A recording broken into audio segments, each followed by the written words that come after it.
This is a Wisconsin Sports Zone update. Well, the NFL will release the full 2025 schedule tomorrow, but we've already got a glimpse of some of the days and times Packers will play this fall. It was announced this morning that the defending champion Eagles will visit Lambeau Field in Week 10 to play on Monday Night Football. Announced yesterday that the team's trip to Soldier Field to face the Bears will come in Week 16. Again, the rest of the schedule will be revealed tomorrow. We know for sure it won't include any international games as those were announced this morning. Packers, in the middle of Phase 2 of their offseason program. It has coaches putting players through individual drills, but no 11-on-11 work. Offensive coordinator Adam Stenavich says he's looking forward to seeing first-round pick Matthew Golden in that environment later this month. Yeah, like him. Looks fast. Yeah, we'll see. Once we get out there, obviously OTAs, you'll kind of get a feel for him. But I'm really excited to kind of see as we progress through training camp and all that stuff, the plays he's going to make. I'm fired up about it.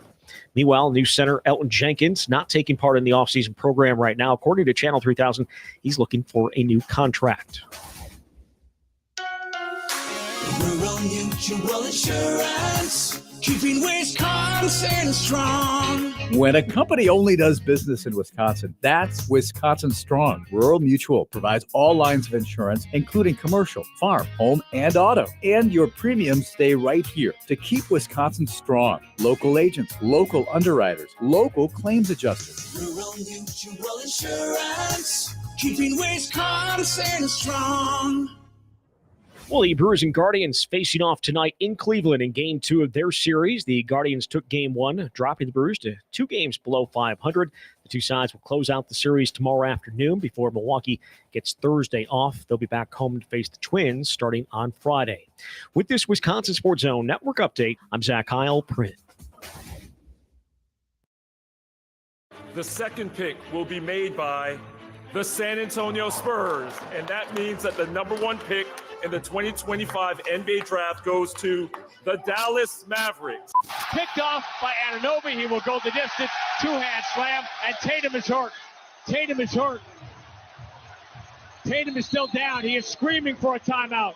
And in a New York minute, everything has changed. Yeah, this is a seminal night in the NBA. A lot of fortunes changed hands tonight. The Knicks were brilliant up and down their lineup, but the pit in the stomach is what we have from the defending champ, Jason Tatum. This is where Wisconsin gathers to talk sports. Packers, Brewers, Badgers, Bucks. The Wisco Sports Show is on the air. Now, here's your host, Grant Bills.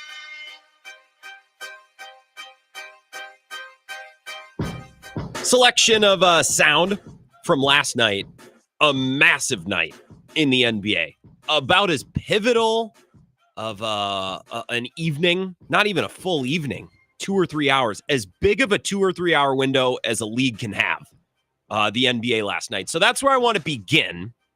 And we're not going to dwell on the NBA all night. I know some of you, I see the comments on the YouTube stream and the Facebook page and show streams on Twitter as well. That website, known for positivity and uplifting commentary. I see the comments. Stop talking about the Bucks. Stop talking about the NBA. Okay, here's what we're going to do tonight. We're going to start with the NBA because far and away, that's the biggest story today. And I am a believer that live sports radio, not podcasting or not YouTubing, although I love a good YouTube post-game show, stream after game. I love podcasts, love all of that. But I believe live sports talk radio should be reacting to what just happened. What is the thing that we all experienced last night? Or what is the thing that we experienced today? We're going to talk about it now. That's how the show should begin. So we're at least going to spend the first segment talking about last night, which I think has ramifications for the Bucks, as well as wide-reaching ramifications for the league. And then the rest of the show, I have a big Brewers thing that I want to discuss. I have some more Packers things, some things that I think we missed yesterday, because Stenavich, Bisaccia, and Hafley all spoke yesterday, and we got into that a little bit. I'd like to refocus and go a little bit deeper on something that we kind of touched on yesterday, so I want to get back to that. And then we're going to end the show with Justin Garcia, because by God, I just love this time of year. I just love having Justin on, and I just love talking about the NBA playoffs. So we're going to begin with the NBA. We're going to end with the NBA. That leaves like a full hour in the middle where we're going to hit a bunch of other things. So if basketball is in your bag, I apologize, but it's live sports radio.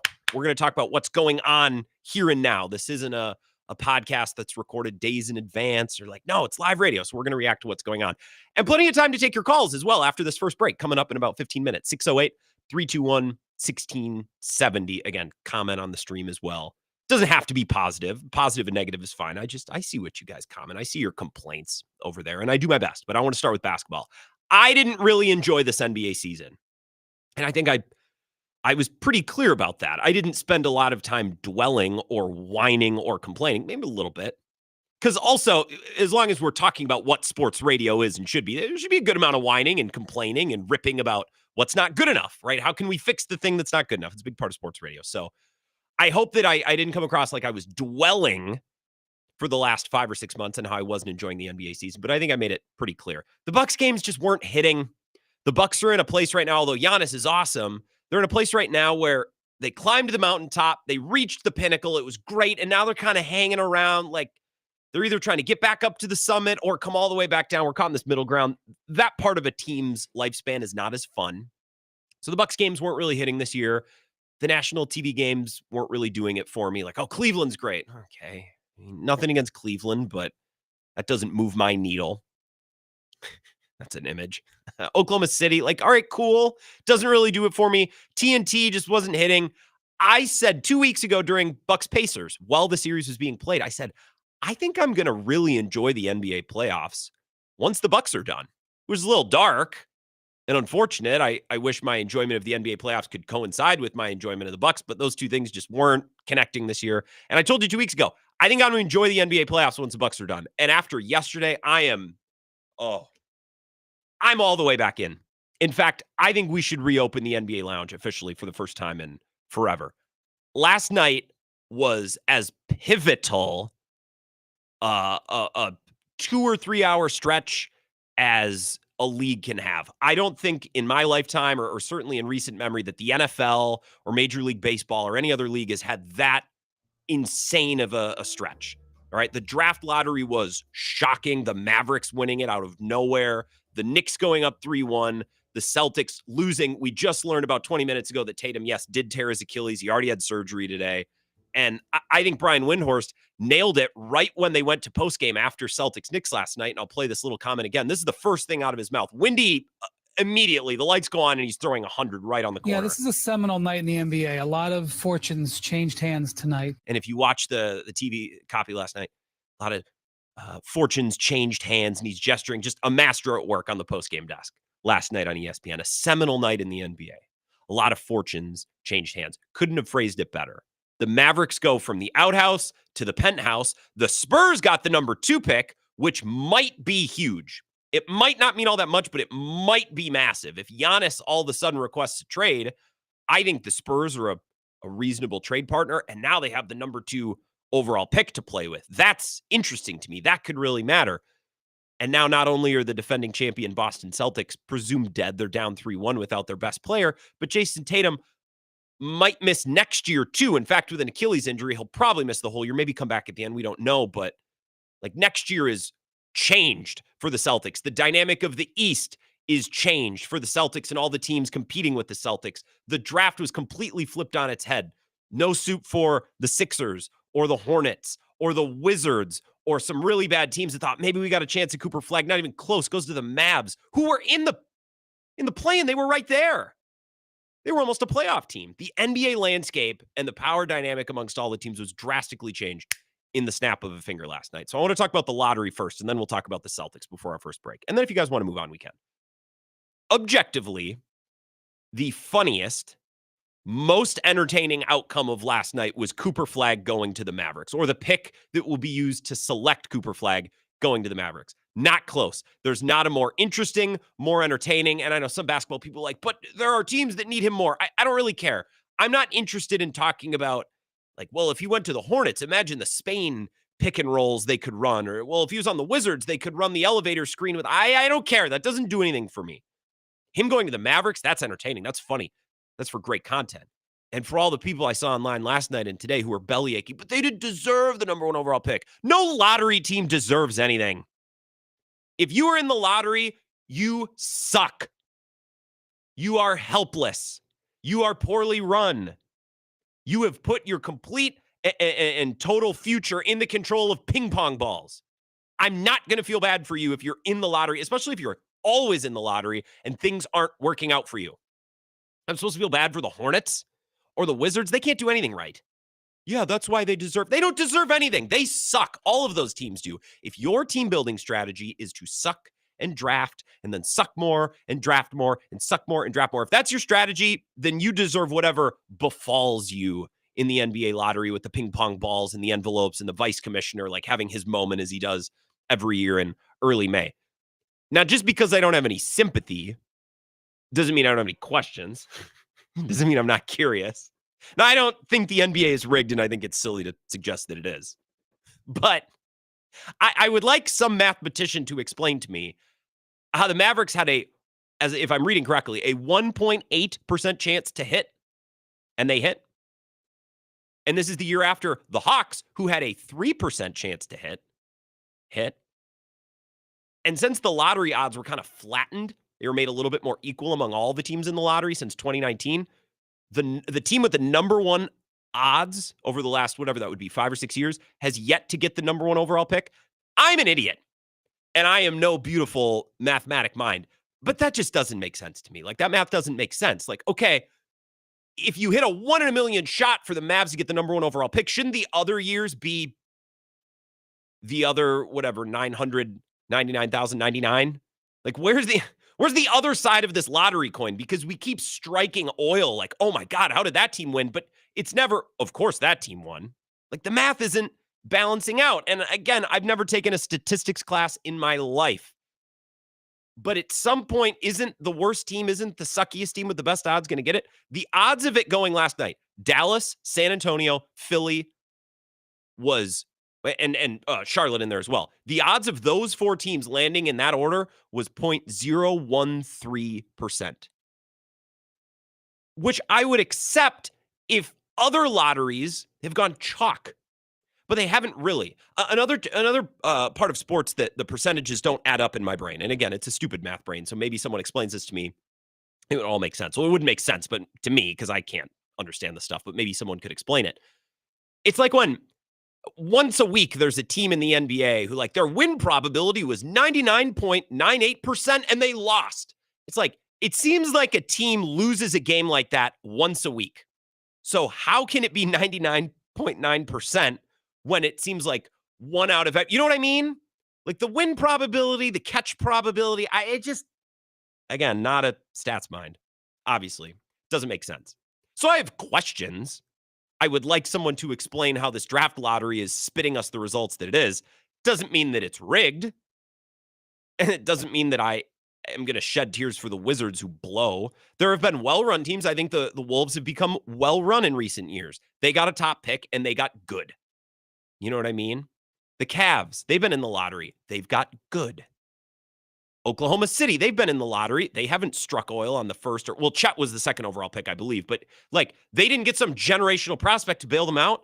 We've seen that even small market teams who are in the lottery here and there can make it work. So I don't have sympathy. If you're in the lottery, you get what you deserve because you're relying on ping pong balls. I have no sympathy. But I do have questions a little bit, but that's mostly because in college, it's like, hey, take one stats class that's twice a week and very easy, or avoid math and go to Spanish class 4 days in a row every day for a whole semester. Oh, yeah, and the professor doesn't speak any English. And I'm like, yeah, sign me up for that. Anything but looking at numbers. Anything but adding and subtracting and doing percentage points. Anything. Okay, let's talk about Boston and the game last night. Everyone is talking about how poorly the Bucks are positioned going into this offseason. In the matter of minutes, the Celtics had a lead, looked like they were playing well, and then it tightened up. The Knicks started doing the Knicks thing. Anunoby was brilliant. Mikal Bridges was brilliant. Jalen Brunson was brilliant. Like, their stars made plays. The Celtics stars, other than Jason Tatum, did not. So spare me all the complaints about Joe Mazzulla today and spare me all the complaints about analytics.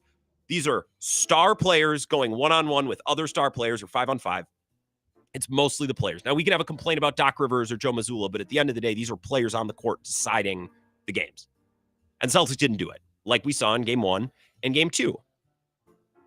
And all of a sudden, now that they're down 3-1 and Tatum is blown his Achilles. That, again, became official about 25, 30 minutes ago. So now we do know, in fact, that that's what happened. He's already had surgery.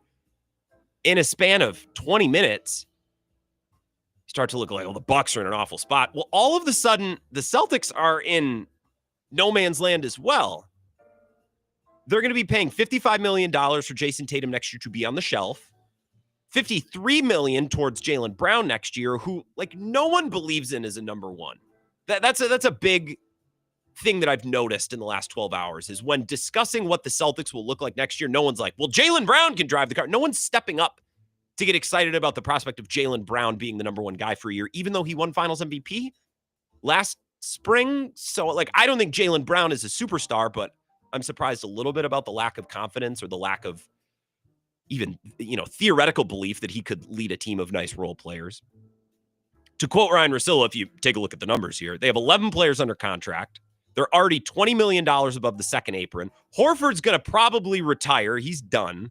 Holiday's turning 35 and has shown clear signs of decline. He's making $32 million. Porzingis is turning 30, but he's going on 41 because he just has a cold that doesn't allow him to play, not to mention countless other injuries that are always popping up. He turns 30 going on 41. It feels like he's making $30 million. Hauser's making $10 million.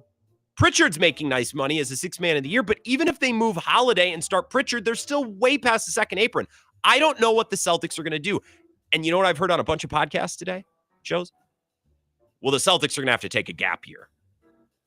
Now, the age of the Celtics superstars make that a little bit more tenable, but I'm like, wait, I thought that everyone was saying the Bucks can't be afforded a gap year. Now the Celtics are going to get a gap year. Again, I know Tatum and Brown are a little younger, and the Celtics have a couple more picks, although they've traded away a good amount of their picks too, and they might have to include more of their picks to offload some of their contracts, which was already rumored. 3 or 4 weeks ago, we got reports. Well, now that the Celtics have been sold after this playoff run, they're going to break it up. They're probably going to have to use some of those resources to break it up and financially solidify themselves. So I know the Celtics are better positioned than the Bucks, but it's like, well, the Bucks are going to have to take a step back, a gap year. No way that they're going to hold on to any good player. Okay, but now what about the Celtics? So this offseason got way more interesting. And now that the Celtics are presumed cooked on some level next year, well, what? It's the Pacers and the Knicks, and the Bucks are right there. I'm not saying that you're going to be favorites or co-favorites to win the East next year, but the idea that they're miles and miles behind the field, behind the competition, the way that the dynamic changed last night, really in a span of 2 or 3 hours, it's absolutely insane. And that's why I wanted to lead the show with it. Couple Bucks ramifications, the Bucks are obviously competing with the Celtics, and I think their offseason now has, out of nowhere, striking similarities to what the Celtics are going to have to deal with. A little bit different, but plenty of similarities too in this idea of a gap year. And the Spurs hold the number 2 pick. And the Spurs are a really interesting potential trade partner for the Bucks if Giannis asks for a trade. Because, I think Giannis would entertain the idea of playing in San Antonio with Wemby in that market for that organization. I don't think cities like LA and New York interest him. I don't know about Houston, but San Antonio with Wemby and maybe De'Aaron Fox, that's interesting. And last night, the Spurs added a massive potential trade chip in the number 2 overall pick. So that's interesting, and that has Bucks ramifications as well. Huge night in the NBA. I wanted to start there. We can drop it and move on if you'd like. I'll take your calls on whatever as we kind of get into the Packers and the Brewers next. Justin Garcia, about an hour and 15 minutes away. Loaded Wisco Sports Show. I'm fired up tonight. This is going to be really fun. We'll be back in a couple minutes to your phone calls next.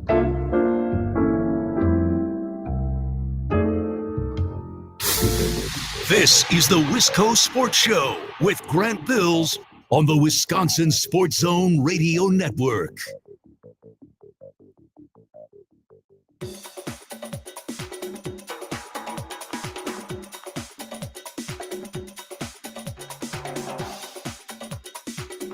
The Wisco Sports Show will resume in 3 minutes.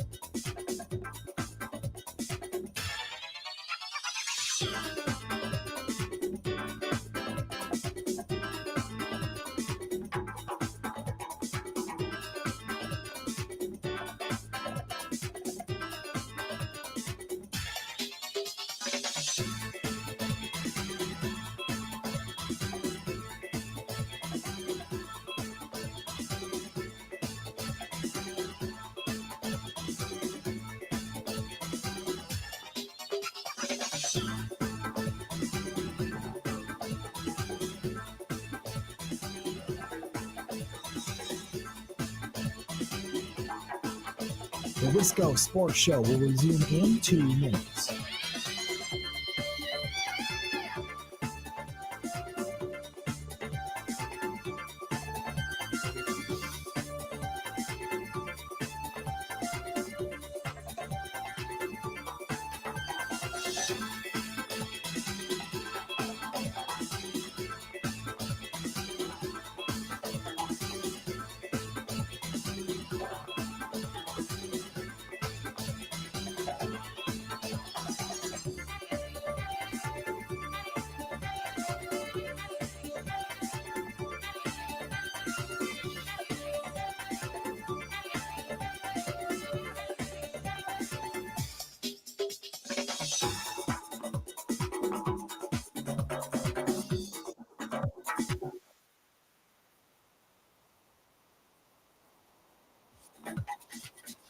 The Wisco Sports Show will resume in 1 minute.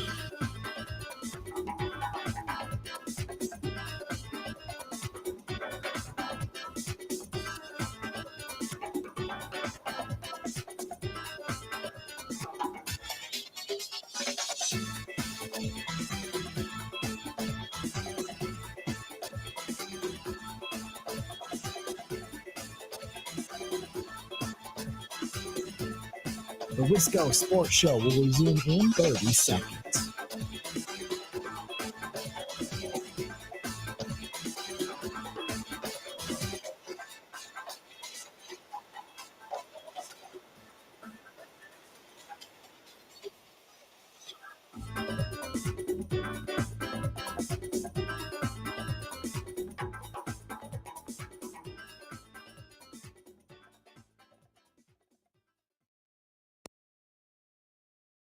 Now, I'll do a quick Giannis thing. That story today, I don't know what the hell that story was about. Giannis is now open to discussions about maybe what can happen down the road in the summer and the season. Did he ask for a trade? No.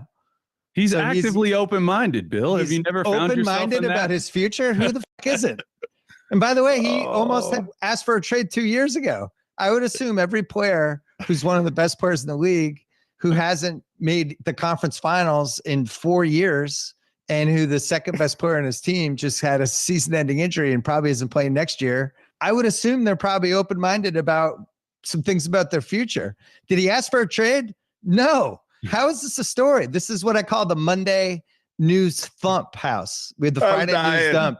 The Monday News open-minded. Monday News Thump. Let's start the news cycle on a Monday morning with a story that's not really a story, but we get a whole day of conversation out of it. Had to do it. Had to pop open the NBA Lounge, at least for the first segment of the show. And you don't need to add anything. I'm excited to get into the Packers and the Brewers. But live sports radio, I am a firm believer. We got to start with what was last night, what was today, and an absolutely massive night in the NBA last night. And by the way, I spent the entire NBA season feeling like something moved me. Something make me feel like it's 2016 again. Make me love this league. Make me get fired up about the association. Make me want to listen to a Bill Simmons podcast. And the last 24 hours have done that and more. With what happened in the lottery, all of a sudden the Mavs are going to get Cooper Flagg or the option to draft him, and the Spurs sneaky at the number 2 pick. If Giannis requests a trade, which I still don't expect, and I love that audio for Bill Simmons. Like, that's not a story. He said the Monday News Thump. He should call it the Monday News Pump. That would be better, would still rhyme. Not important. But I loved that audio. Get me excited to listen to Bill Simmons. Get me excited to, well, the lottery did that. Last night, the Knicks winning, and now the Celtics being in purgatory. Look, I would be saying a lot of the same things today if Jason Tatum wasn't hurt, because being down 3-1 is a death sentence. And I know that everyone on sports radio and TV is like, the Celtics are better. The Celtics are better. They're not out of it. The Celtics are better. You can say the Celtics are better, and they might be. But at some point, guys, the games have to matter. They have to. 1 game can mislead you. 2 games can be misleading. 3 games, 4. We're 4 games into the series, and the Knicks have taken the Celtics' soul in the final 5 minutes of 3 of these 4 games. Like, you can't just be like, well, the Celtics were better. How? How are they better? So Tatum injury or no Tatum injury, the Knicks winning this series or putting themselves in a position to almost without any uncertainty win the series, a huge result for the NBA and the Eastern Conference, and Tatum's injury on top of that, only making the news and the circumstances moving forward now more insane. 608-321-1670 if you have any thoughts on this. We can also get into the Packers, and I want to do the Brewers, I think, at 5 o'clock. So a couple Packers thoughts. It was reported today, I guess by Jason Wilde, and this is bad, I missed this, that Elton Jenkins wants a restructured deal, which wasn't difficult, I guess, to put together. Those puzzle pieces were there. Adam Stenavich was asked, how does Elton Jenkins feel about moving to center? And Adam Stenavich goes, he's open to it, which is not the answer you want to hear when Brian Gutekunst explicitly said, he's our center. And Elton's like, all right, maybe. Like if I'm growing up and my dad goes, Grant, clean your room. And I go, I might. Like, that's not going over well. It's not how that works. And I'm not saying that Elton Jenkins and these athletes are children, but in the dynamic of general manager of NFL team and player on NFL team, it's not really a democracy. You can discuss, you can have questions, you can air concerns, but it's not really a democracy. So that was difficult. And then we talked with Peter Bukowski last night about what an Elton Jenkins contract extension might look like, or at the very least, why he feels like he might want a new contract. You paid Banks, and I'm better than him. You drafted Belton. Jordan Morgan's still hanging around after you drafted him last year. So are you just like going to play me at center for a year and then cut me? I'm not going to let that happen, which is smart business. I guess Jason Wilde specifically reported on this today, and he's Channel 3000 in Madison. And the problem is, and I won't accept blame for missing this story, because the label of his story was Mike McCarthy once famously said, I'm not in the mood for drama tonight, which is he told that to Wilde. I said after the Seattle game, or maybe the Fail Mary game, one of the two Seattle games, 2014, the Fail Mary. This offseason, though, the Packers seem to be dealing with an unusual amount of it, including Jaden Reed needing post-draft reassurances as the number one wide receiver. Jason, in the tweet, don't futz around with the McCarthy quote from a million years ago. Please tell us what's in the story next time, and I will be more likely to click on it. My bad, as the executive producer of Bill's show and the host of this show, I'm the only producer, mostly. So I joke, but like I would have clicked on it had you just said Elton Jenkins. So in the story here, and we can talk more about this, I'm going to get to the phone calls in just a minute. But he does write in this story, Drew Rosenhaus wanted to clarify the wide receiver status, Jaden Reed in Green Bay, after they selected 2 in the draft. Where is the Elton Jenkins part? I got to scroll down. And I apologize again, but I wasn't prepared for this. Again, to quote Russell, I didn't know we were doing this tonight. Left guard turned center Elton Jenkins has not been taking part in the offseason program. Stenavich said his absence is not related to his shift to center. Quote, the conversations we've had with him, he was open to it, excited about it. One league source says Jenkins, while being okay with the move to center, is looking to have his contract reworked in the wake of his position change. Jenkins has 2 years remaining on his 4-year, $68 million extension, but there's no guaranteed money left. So as Bukowski told us yesterday, they could play him at center for a year, cut him to save money, and be done with it. Jenkins wants to avoid that, which is understandable. So we now have a Jenkins thing, a Jaden Reed thing, and whatever's going on with Jair. I know less about the Jair thing now than I have at any point throughout this whole thing. And to me, it was the Jeff Hafley comment yesterday where he gave the company line, and he's a guy who never gives the company line because he's like Pastor Hafley up there. He'll talk 2 minutes for a very basic question. He just talk. But then when asked about Jair, he's like, I don't want to get into that. Well, that makes a first, Jeff. 608-321-1670. All that on the board. If you want to talk Brewers, we can do that as well. Wisco Sports Show. Who's this? It's me, Tim from Sparta. Hey, Tim in Sparta. What's going on, Tim? Well,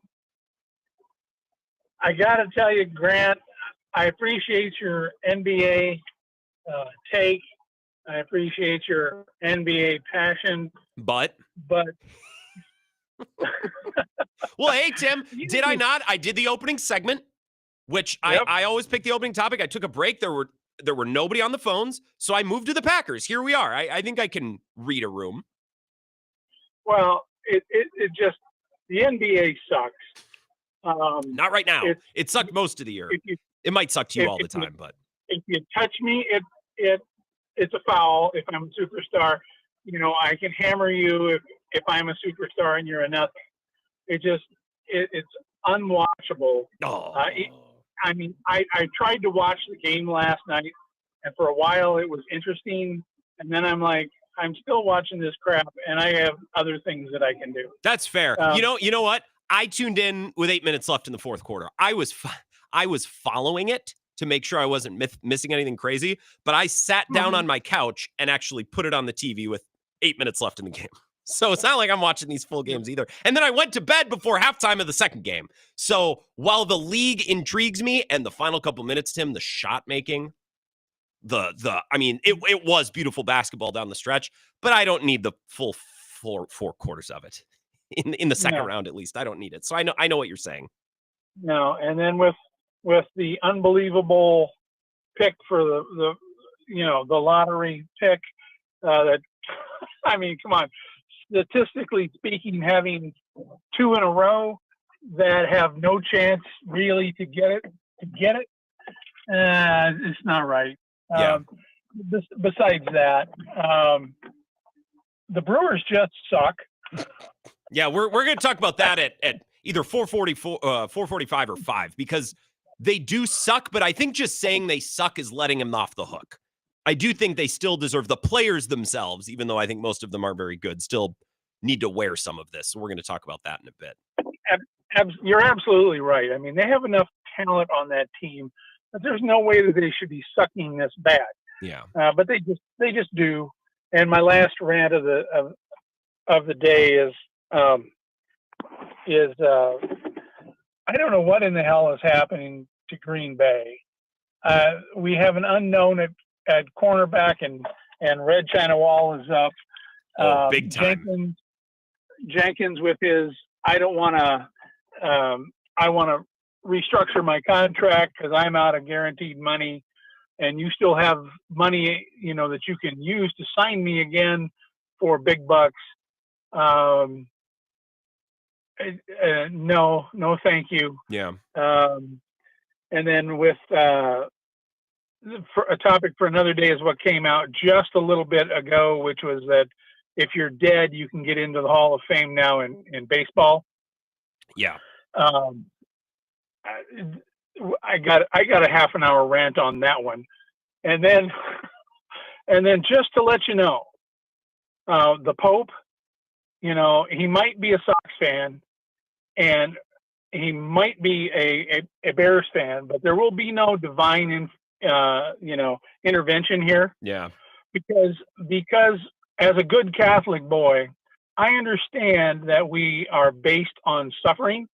Yep. So the suffering will not be alleviated here, no matter what the Pope prays for, no matter how hard, especially if he's a Sox fan. I mean, he's got to be just joyous over the less time he's going to have to spend in purgatory. Look, well, and that's a good point. And the Catholic Church is definitely based on suffering. Appreciate it, Tim. And it was nice to chat for a couple minutes. It's been a while, and we had nobody else on hold, so I'll chat with Tim for a few minutes. Look, we can make fun of the White Sox. They won a World Series like that. You know what I mean? Like, it's so funny how Brewers fans will be so quick to be like, "Oh, well, that team blows. That team sucks." It's like, well, once upon a time, those fans got to celebrate a championship. Like, would you rather be a White Sox or a Brewers fan right now? Don't call in with that. I don't want to debate that. But like, or a Marlins fan or a Diamondbacks fan, you know what I mean? Now, I think I would rather be a Brewers fan because, again, as a sports talk radio host, I'd rather have a team that is at least functional year to year. I mean, better than functional. They're in the playoffs. So I'd rather have that. As a sports talk radio host, one championship in 2005 and then ass for 30 years after, that does nothing for me. As a fan, it would do quite a bit because I would have got to witness that championship. So, we can mock the White Sox all we want. Talk about the Brewers coming up at 5. They stink and their bats aren't good enough and this team's not good enough. But to just say, well, they suck, they're not good enough. There's some players on this team. Just saying they suck lets them off the hook, and I will not abide. Another call here or two before we go to break. Wisco Sports Show, who's this? Good afternoon, Grant from the Beltline. How are you? Good afternoon, Matt in Cross Plains. I'm well. Yeah, well, the Brewers, to me, I was thinking of a good analogy last night on my drive home from Wausau. I had just gotten my car cleaned, and when you get your car cleaned, that's kind of like when the Brewers win a game these days, but then you're driving down I-39 and a big bug just splats on your window, and that's just kind of like what happens when the Brewers lose, So they got their ups and downs, and that's what a 500 team does, and I think that's what you got to just deal with this year, unfortunately. Well, and I've complained about this last week. I complained about it the week before.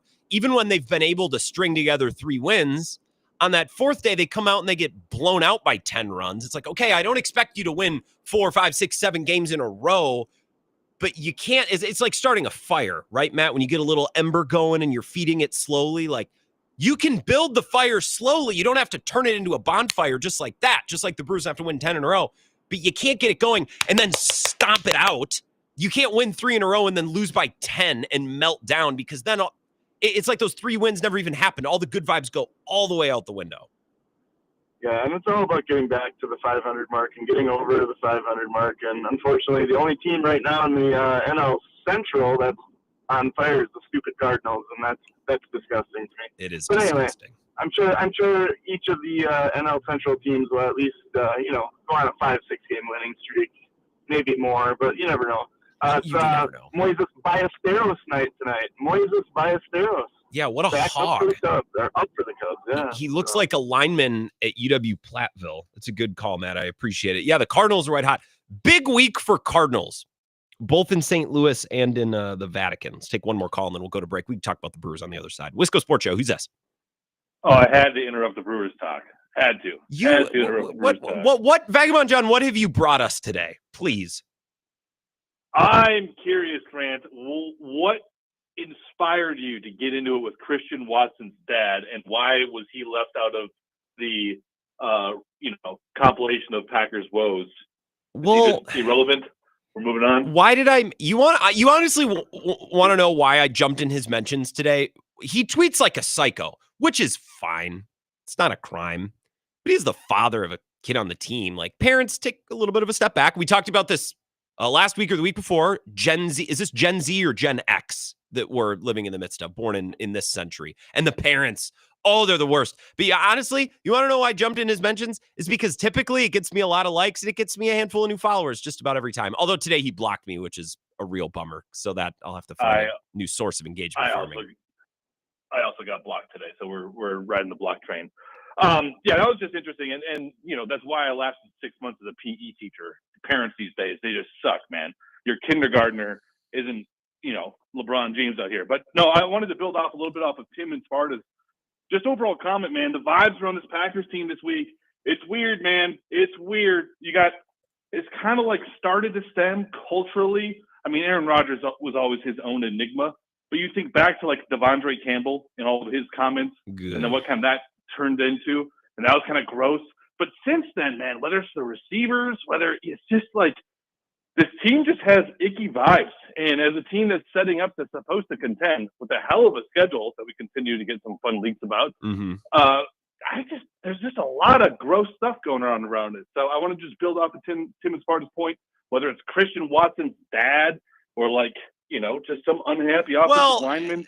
Look, it's the business, man. Watson's dad, and I got to go Vagabond John, and we'll talk about this next. We'll do the Brewers at 5 o'clock. We'll do the Packers after this break. Don't put Christian Watson's dad in the same bucket as Elton Jenkins' contract, whatever this Jair thing is, and Jaden Reed's complaint. I would bet you dollars to donuts that come week 1, we're not talking about Jaden Reed, and we're not talking about Elton Jenkins. We might be talking about Jair. I don't know. Everything's out the window with Jair. But I think this Packers drama is the good Packers drama. It's the drama that won't ultimately matter when we get to week 1. But it's just dramatic enough where we can pick at it and use it for great sports talk radio fodder in May. So I'm happy. Let's talk about some of these dramatic Packer stories. We started to scratch that itch a little bit yesterday, but we'll really dig in on the other side of this break. We'll be right back. This is the Wisco Sports Show with Grant Bills on the Wisconsin Sports Zone Radio Network.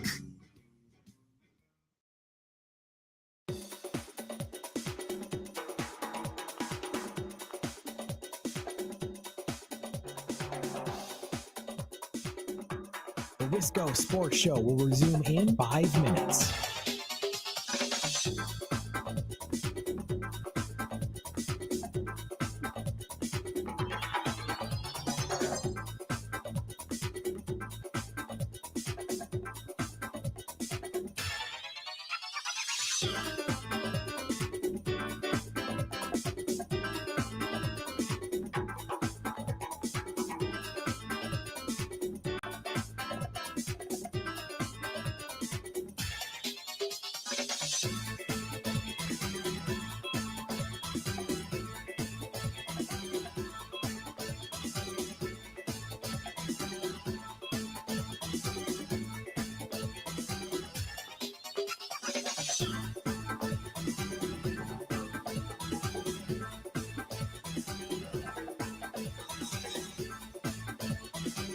The Wisco Sports Show will resume in 4 minutes.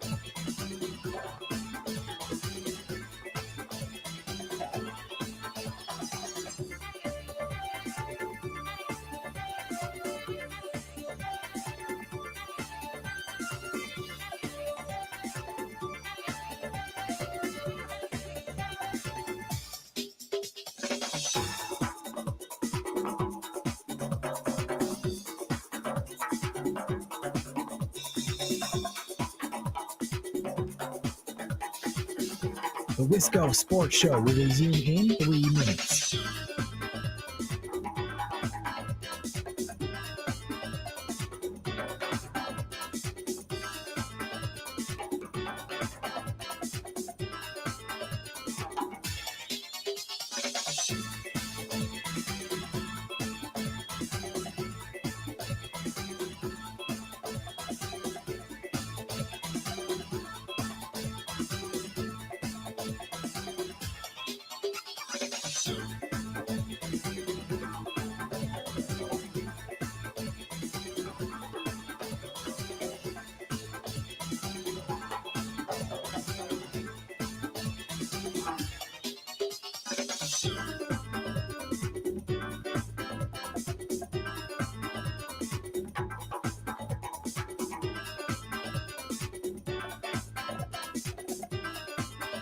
The Wisco Sports Show will resume in 2 minutes.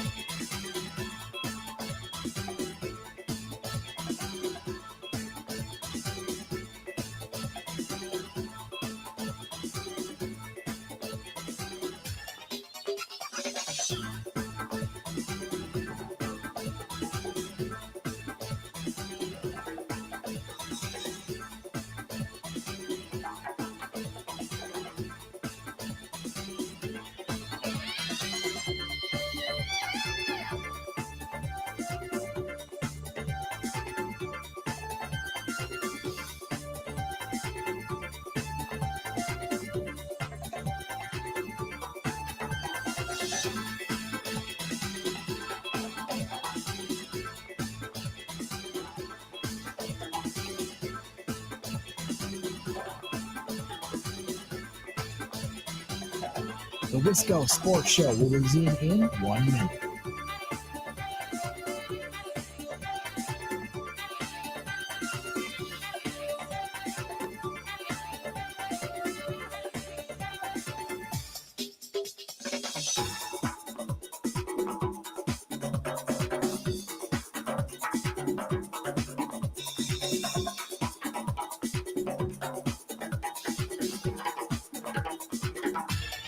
The Wisco Sports Show will resume in 30 seconds.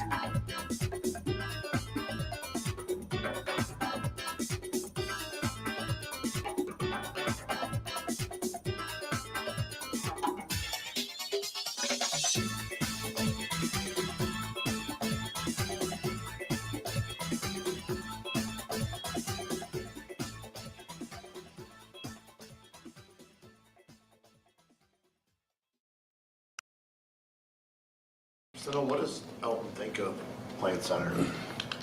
I think he's open to it. The conversation that we've had with him, he's got a lot of experience there, and he was open to it, excited about it, so ready to go. So that's not why he's not participating so far in the offseason? No, he's here for not here for other reasons than that.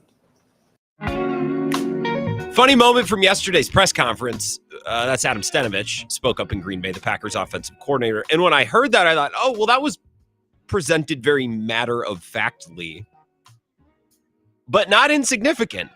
The guy who's been slotted in as your starting center, and I would assume on some level a pretty important linchpin of the way they're conceiving the rest of this O-line.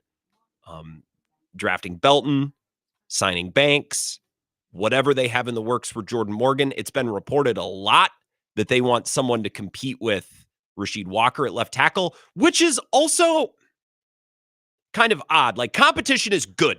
And the Packers have talked over the last couple of years, we want competition. We want a lot of people at each position. That's great.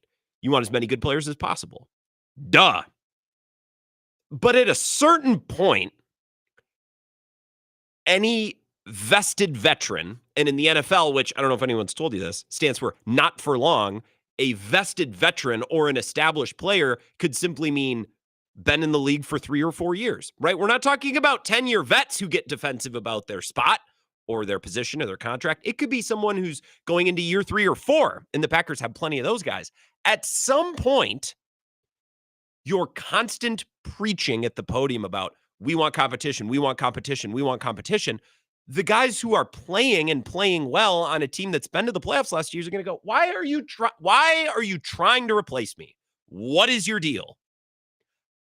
I think there's a balance to be struck between we want competition, but also not directly signaling to your good players that you're looking to actively replace them.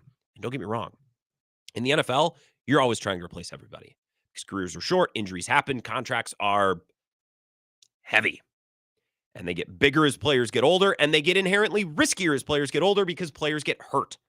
And if you give a 30-year-old a fat contract, there's a good chance it's not going to work. So, of course, you always want younger people, and you always want them coming up, and you always want, duh. But last offseason and this offseason, we've just heard so much from Gutekunst, LaFleur, coordinators. We want as much competition as possible. We want to deepen. And if you keep saying that, and players who have been here keep hearing that, at some point they're going to wonder, okay, well then I want some security. Redo my deal. And I think that's the place that we've reached with Elton Jenkins. Again, this is reporting from Jason Wilde, which I missed because God love Wilde.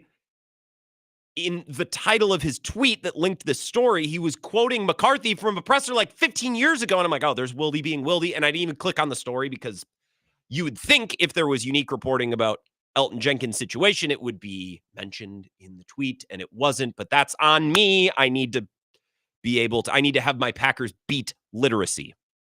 I know Jason Wilde would have some. Again, Wilde does really good work, but I'm just frustrated that I missed this earlier today. This is what he wrote. Left guard turned center Elton Jenkins has not been taking part in the offseason program. And although Stenavich said Jenkins' absence is not related to his shift to center for the 2025 season, and the quote that you just heard, the conversations we've had with him, he was open to it, excited about it. But one league source says Jenkins, while being okay with the move to center, is looking to have his contract reworked in the wake of this position change. He's not here for reasons other than that, Stenavich said of the move. Jenkins has 2 years remaining on his 4-year, $68 million extension, but there's no guaranteed money left. He's set to turn 30 on December 26th and has an $11 million base salary for 2025 with a $17 million salary cap number and an $18 million base for 2026 with a $24 million salary cap charge, which puts him in a difficult spot. And this is what Bukowski told us yesterday. After this season, the Packers can move on from Elton Jenkins, who will be set to turn 31, without much penalty. And they'll save a good amount of money by doing it. And reading the tea leaves, I bet the Packers would love to do that. Look at their last 2 drafts. O-line in the first round last year, O-line in the second round this year. And they just gave $80 million to Aaron Banks. So the Packers are building up this store of bodies. They're building up. And again, if I was a starter, especially an aging one, I'd be like, okay, like I get we want depth, And I get we want competition, and Elton Jenkins, I'm sure, is not afraid to compete for his job and prove himself. That's not the issue. The issue is it's very clear that you want to replace me, so I'm going to take matters in my own hands, or I'm going to do what's best for me. It's like in Breaking Bad, when it's very clear. Sorry to spoil, the show's been out for a long time, so I'm going to tell you what happens. So I guess tune out if it's still on your list to watch, but like it's very clear that Gus wants to replace Walter because Walter is a little nuts. He has cancer, not much to lose. He's quite the villain. It's kind of the point of the whole show. A lot of people think the point of the show is that Skylar is a woman and she sucks, which is a lot of people. I always see this on Twitter. I think people miss the point of Breaking Bad. It's like, oh, Skylar's the worst. Oh, yeah.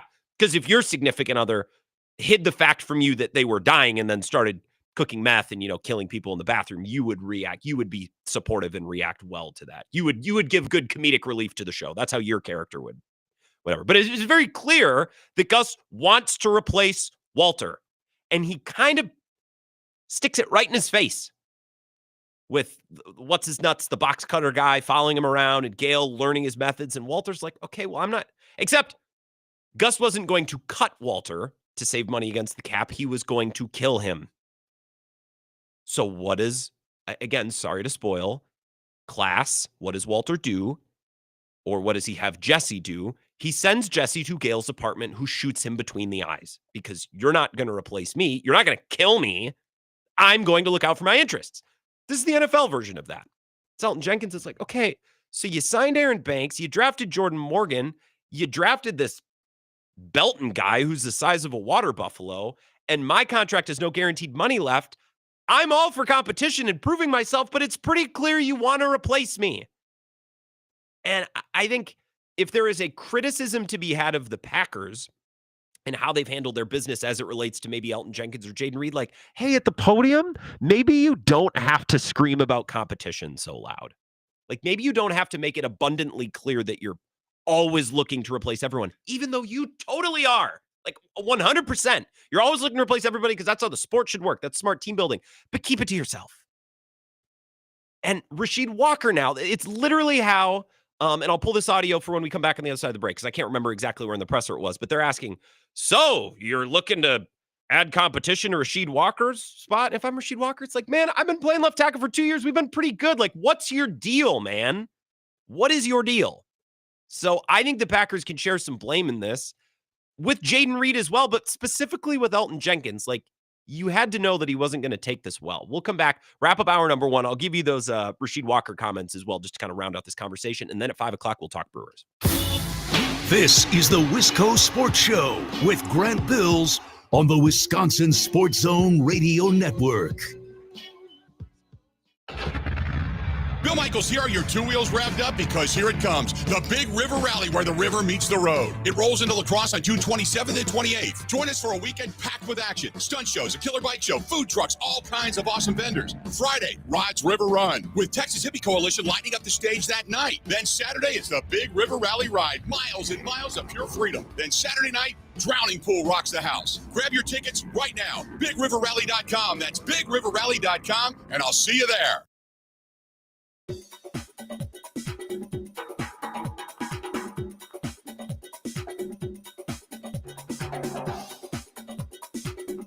The Wisco Sports Show will resume in 3 minutes.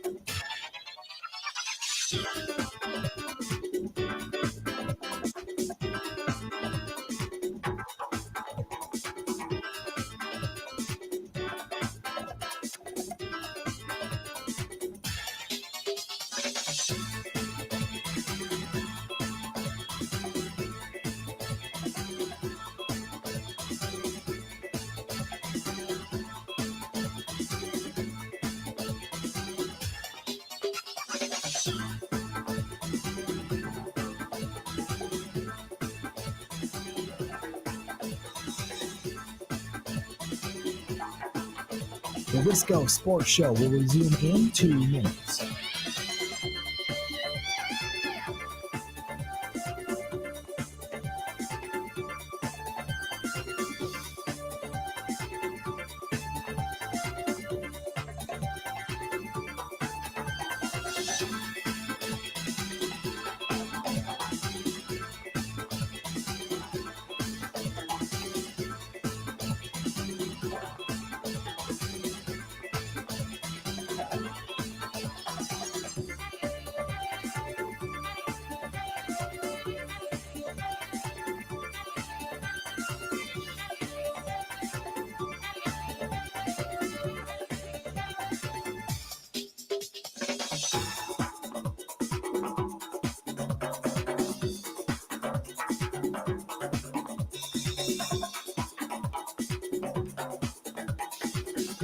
The Wisco Sports Show will resume in 1 minute.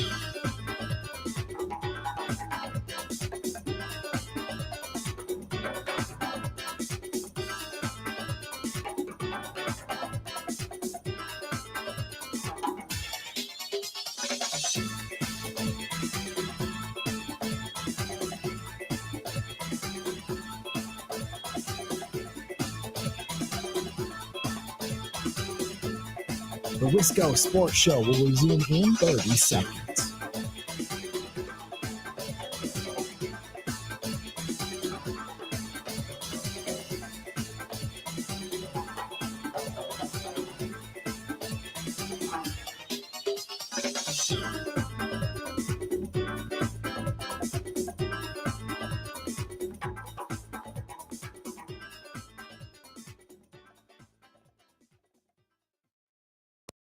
You still want to get Morgan and Elton, give them a chance at left tackle? Yeah, we're going to have, again, a lot of competition there at both tackle positions. I think with trying to find who our best five are, however it shakes out, left tackle, right tackle, obviously right guard position. There's a lot of good competition. And I think, the guys we've added plus, just the guys getting older and getting more experience, it's going to be really interesting to see kind of how all this shakes out. Man, don't sound too excited there, Steno. This is what I'm talking about. Like half of the Stenovich presser yesterday was, well, we want competition here, and we really want to push this guy. And obviously you do. Obviously. You're looking to upgrade always, get cheaper always, but don't scream it from the hilltops. No wonder Elton Jenkins wants some security in his contract. And well, I think it might be a little ridiculous. No wonder Jaden Reed's looking around is like, do I have to worry, man? Like, I want to make sure I'm set up to succeed, which I totally get. Tuesdays on the Wisco Sports Show, brought to you proudly by In on the River in Trempealeau. I love the western side of the state. I'm always looking to get away, go over there, whether it's lacrosse. I was down towards Viroqua, but a lot of people, they know about lacrosse or, Bill talks about Viroqua pretty often. You just go north of lacrosse. It's pretty beautiful. A lot of people know of Lake Pepin, right? Well, if you go down a little bit farther, closer to lacrosse, Trempealeau is beautiful. And In on the River is across the street, and a quiet street, a walking path, essentially, from the river. And if you're watching on the live stream, you can see the view. You look out over the river, the bluffs. It's beautiful. The marina's right there if you want to bring a boat and go fishing. You can walk across the street to the famous Trempealeau Hotel, where there's live music all throughout the summer. You can walk to Sullivan's Supper Club, which is an absolutely quintessential, outstanding Wisconsin supper club. I've eaten there multiple times. And you're a short drive from El Morro Vineyard, Trempealeau Mountain Golf, Perot State Park.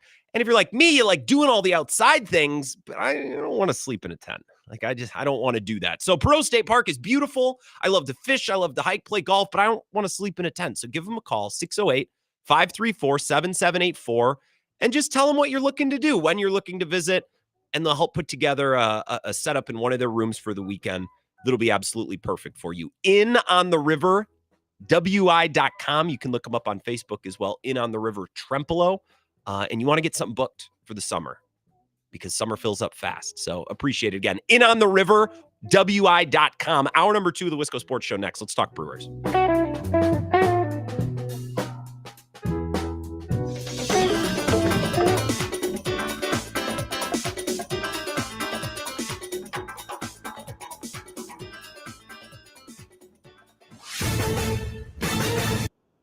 Wisconsin Sports. Well, the Packers are in the midst of the second week of phase 2 of their offseason program. One guy that has not been around is Elton Jenkins. The team is moving him from guard to center following the signing of Aaron Banks in free agency. Offensive coordinator Adam Stenovich was asked yesterday what Jenkins thought of the move. I think he's open to it. The conversation that we've had with him, he's got a lot of experience there, and, he was open to it, excited about it. But the move is not the reason he's not at workouts. Channel 3000 reporting that it's contract-related. Meanwhile, ESPN reported yesterday that GM Brian Gutekunst and the agent of wide receiver Jaden Reed met recently to discuss Reed's role following the drafting of Matthew Golden and Savion Williams. Gutekunst reportedly said Reed is still their number one wide receiver. Reed led the team in receiving last year, but fell off towards the end of the year. Stenovich was asked how he's looked so far this spring. Yeah, he looks great.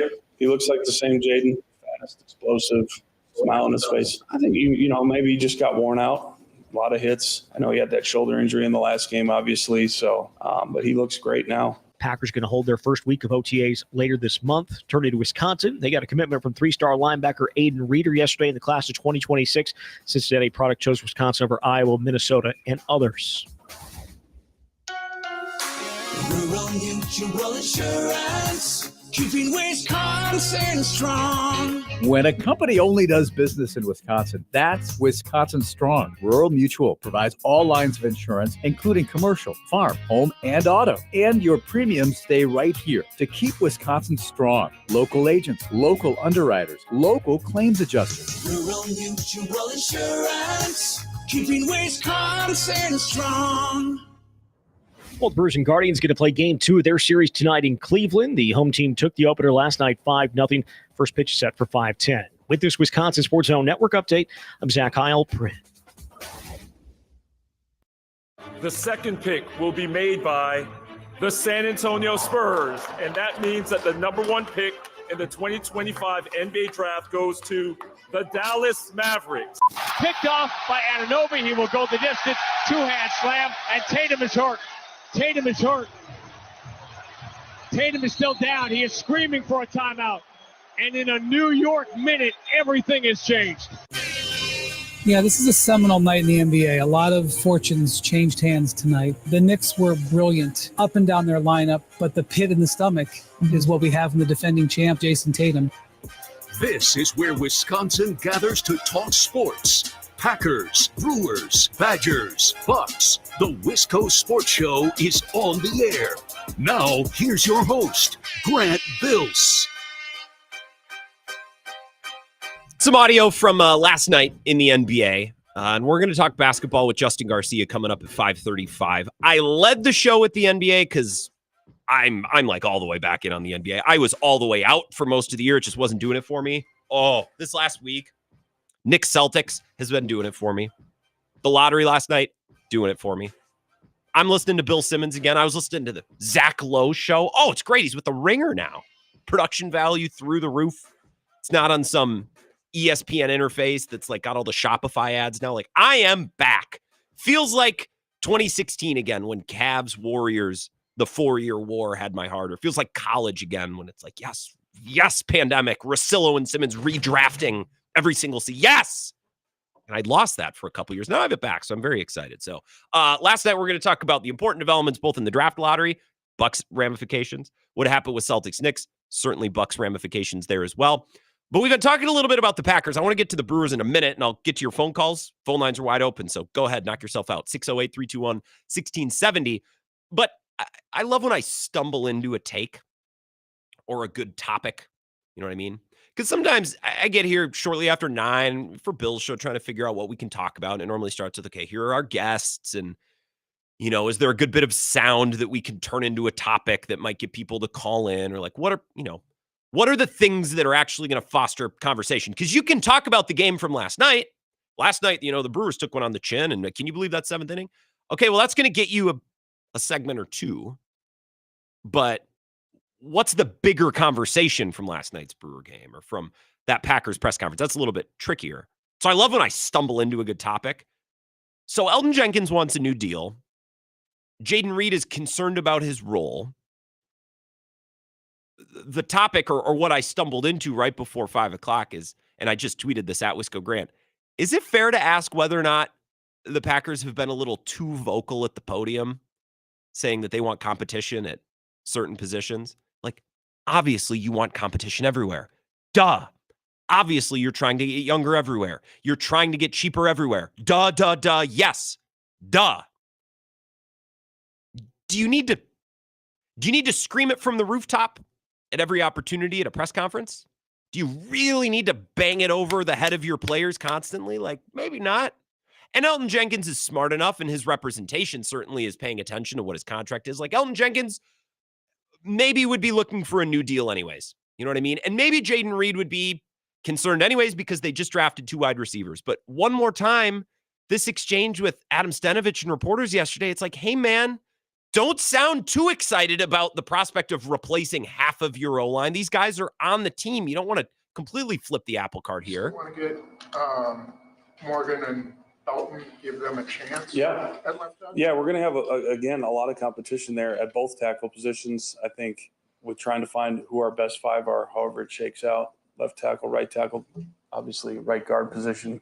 There's a lot of good competition. And I think, the guys we've added plus, just the guys getting older and getting more experience, it's going to be really interesting to see kind of how all this shakes out. So NFL players can't be scared to compete for your job. Can't be. You just can't be wired that way in the NFL because someone will take your job just like that. Like you are owed nothing. And that's part of the reason why we love the NFL is because the NFL, I think the sport of football and the way the league is run best connects with folks like you and me, the ham and eggers of the world. You know what I mean? Nobody likes a egghead or a blue stocking, to quote Norm Macdonald. You want a ham and eggs man like us. You want a person who goes to work every day and punches a time card and then goes home, brings food home to the kids before helping them with their homework and tucking them in. And then you and your wife sit down on the couch and you watch an episode of something before taking a melatonin and go to bed. That's America, right? Not whatever the NBA is, not whatever, Major League Baseball, millionaires fighting with billionaires over a lockout every couple of years and no salary cap. Those are champagne problems. The NFL, you don't perform, you lose your job. You know what I mean? There's no fully guaranteed contracts unless, you find certain examples, but you gotta work for your money, you gotta earn your money, which is good. It's part of the reason why we like football. And I'm not giving Jaden Reed or Elton Jenkins or any of these guys a pass, but I am wondering, hey, Brian Gutekunst or Adam Stenavich or Matt LaFleur or Jeff Hafley, can you be a little less transparent about how hard you're working to replace players that have been playing for you? You know what I mean? That's something that you do in the shadows. Those are discussions that you have in meeting rooms. It's not something that you proclaim at the podium.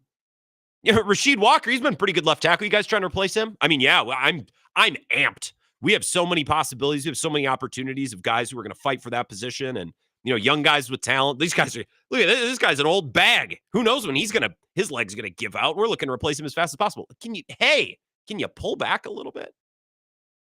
So I just tweeted that. I'm sure it will be met with lots of nuance. I actually texted Bukowski because he was on yesterday and I was just quoting what he said. And I said, Peter, is it fair to ask whether the Packers may be a little bit too vocal? And Pete hit me with, hey, if you're scared to compete, GTFO. I know. If you're scared to compete, you're not going to hack it in the NFL. But maybe you don't need to wave it in their face. You know what I mean? Maybe be a little more sneaky about it, or as sneaky as one can be. Again, I used the Breaking Bad example of it was clear that Gus wanted to replace Walt with Gale. But it was pretty obvious. And Gus thought, well, it doesn't matter. You're scared to compete for your job cooking meth? You can get out of my lab. And then they shot Gale. Walt and Jesse did. So Elton Jenkins isn't going to shoot anyone, I don't think. But he wants a new contract, which is actually pretty darn reasonable given the circumstances. But Jaden Reed calling meetings with Rosenthal, hey, we good? You're still the best receiver on this team, man. Catch the ball and you'll be fine. But also, the Packers, I think, maybe made this a little bit worse for themselves. Maybe a little worse than it needed to be. That's all I'm saying. Okay, let's talk Brewers. They're back in action against the Guardians tonight. I believe first pitch should be happening any minute because I think it's a 5:10 first pitch, 4:35 pre. And I got the notification from my phone, read like a threat from the MLB app that said Milwaukee versus Cleveland about to start, Priester versus Allen. I said, oh, God, okay. I would rather it be 5:15 in the morning and my alarm go off. That notification would be a more pleasant one to receive. Last year, the Brewers won 93 games and they won the division, right? Which is nothing crazy for this era of Brewers baseball. They've been very successful. 96 wins in 2018, 95 wins, I believe, in 2021, and 92 again last year, or 92 in 2023, 93 in 2024. A lot of 90-win seasons to choose from. Very successful run, right? But some of those teams were better than others, right? For example, I don't think the 2023 team was anything that special.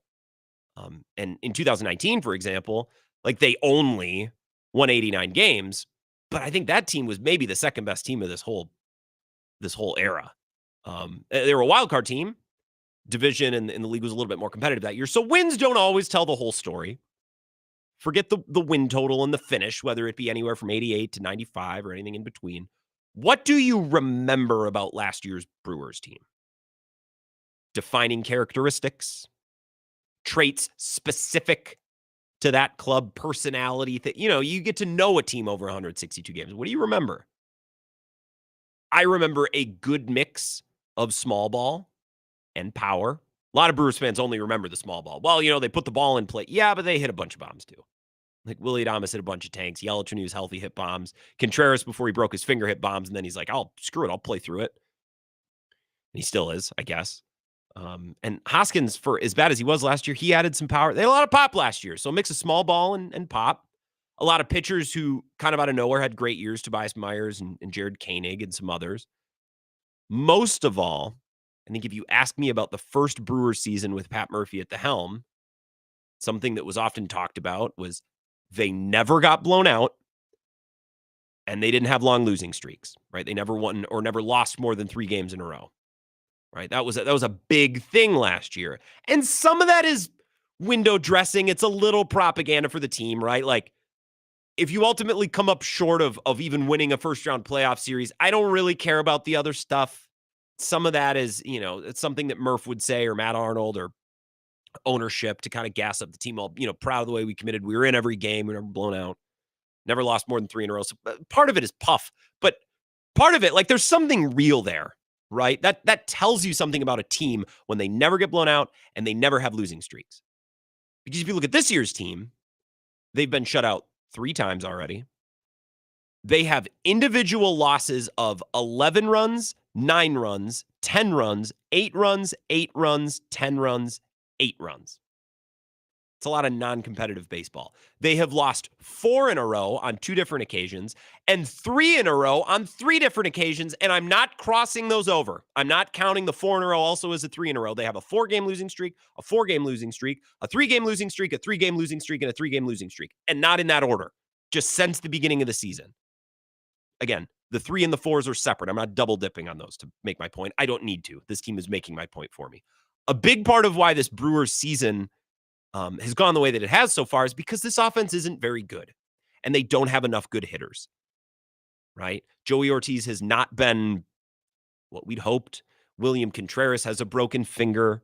Yelich has been coming back from back surgery. Churio's regressed a little bit. Terang is Terang. Third base has been an absolute black hole. Oliver Dunn didn't work. Vinny Capper was miserable. And Caleb Durbin is Sal Frelick, but as a bad defender. Great. I also don't think he's as good as Sal Frelick. Sal Frelick, I'm all of a sudden back in on Sal Frelick this year because now I see alternatives. Last year, I really didn't, right? So this offense isn't very good. It's a big part of the reason they're losing games. But multiple losing streaks of 3 or 4 games, endless blowouts, in my opinion, that's not just an issue of talent and performance. That's an issue of heart on some level. And I'm not saying that they're quitting. I think that's a dangerous thing for a sports talker to do. I think mostly sports talk radio is pretty harmless. Crack a mic, you take some calls, you BS about the teams. It's not like we're, a lot of people complain about political talk. You're eroding the fabric of society. That's not what's going on here, right? I do think one thing that sports talk radio hosts should kind of stay away from is questioning heart, because you just never know. And I think if you're in the clubhouse around those guys and covering the team, for the most part, you'd be like, no, this matters to them. But when you have losses of 11, 9, 10, 8, 8, 10, and 8 runs, 2 4-game losing streaks, and 3 3-game losing streaks, there's some question of, hey, you guys let go of the rope pretty easy. You're pretty quick to throw in the towel. You've also been shut out 3 times. And it's May 13th. You know what I mean? We won't say it's a hard issue. We'll say that's a rudder issue. This is a rudderless team with no direction. And I think most important of all, no voice post Willie Adames, and I think on some level post Bob Uecker. This team is looking for a voice, and a voice gives a team a direction gives a team edge and intensity. I'm not saying if they had a better voice that they'd be 10 games over, but some of these games would be a little bit closer. They wouldn't constantly have losing streaks. They wouldn't be blown out in these non-competitive games. They wouldn't be shut out as often. This team has no direction. They have no voice. And you know who that falls on? It should fall on Christian Yelich. At least that's the way that I see it. He's a former MVP, elder statesman of the clubhouse. He's the guy with the big contract. He, for all intents and purposes, represents Brewers baseball and Milwaukee. I don't care if he's not a vocal leader. This happened with Rodgers all the time at the end. It's like, well, he's not a rah-rah guy. Okay. Well, maybe he needs to be every once in a while. You know what I mean? And if he can't be rah-rah guy, find another way to lead, because not leading with that contract or being that guy is not acceptable. You don't just get to eschew leadership responsibility because, well, I'm mild-mannered. Okay, well, you know what? Find a manner then. Find a gear or find a leadership niche that works for you, because your ball club is dying on the vine and they need you. You know what I mean? And I really like Christian Yelich. This isn't really a criticism of him. And I'm not really that angry about how he's performed this year because he's coming off back surgery. I have very few bad things to say about Christian Yelich, and I'm not blaming this team's performance on him, although he hasn't helped. I'm not saying that he's helping. I'm just saying that I don't look at this Brewers team and say Yelich's fault. That's not what I'm saying. He's not the problem, but he has to be on some level, in some way that works for him. He has to be part of the solution or the attempted solution. Whatever. If you flip a buffet table and it doesn't work, or you cuss a guy out, or you give a speech and the team's still not good enough to win games, fine. But quietly hanging out at your locker while this team fades away into an uncompetitive territory for the summer, it's not an option. And as a player, especially one with that level of experience and that level of success and that contract, you don't just get to pass off leadership duties because, well, I'm not that kind of guy. Find a way to be that guy, or find a way to be a leader in a style that works for you. Everyone's got the capability to be a leader, man. Everybody. It looks different and it takes different forms and it comes out in ways that's timed differently, but you got to find something because this team needs it. They need it.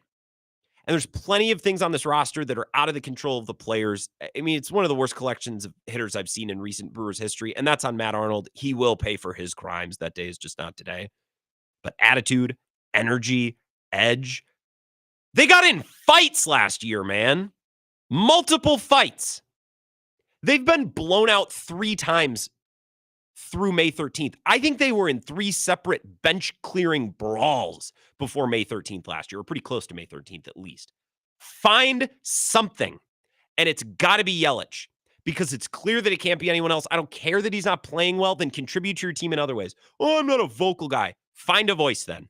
Find a voice that works for you, because passing off leadership, it's just not an option. It can't be an option for him. That's not how this team's wired. It's not how this franchise has positioned itself. 3 minutes, we'll come back. I'll take your phone calls before we wrap up the show with Justin Garcia. 608-321-1670 to you next. This is the Wisco Sports Show with Grant Bills on the Wisconsin Sports Zone Radio Network. The Big River Rally coming to La Crosse, Wisconsin, June 27th and 28th. Don't miss the excitement on the main stage Friday night. It's Texas Hippie Coalition. And Saturday night, Drowning Pool. Tickets are on sale now. Want more? Follow Big River Rally on social or go to BigRiverRally.com.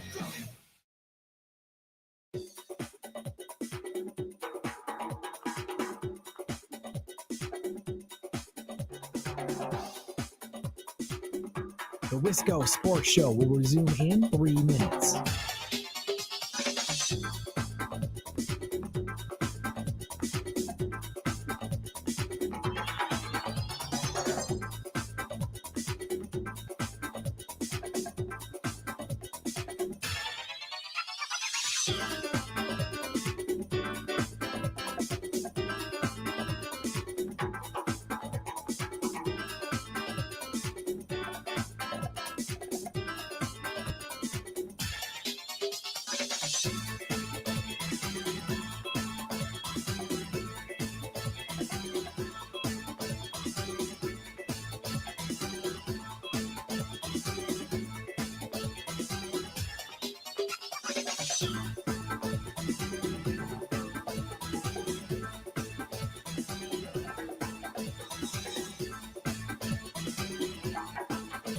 The Wisco Sports Show will resume in 2 minutes.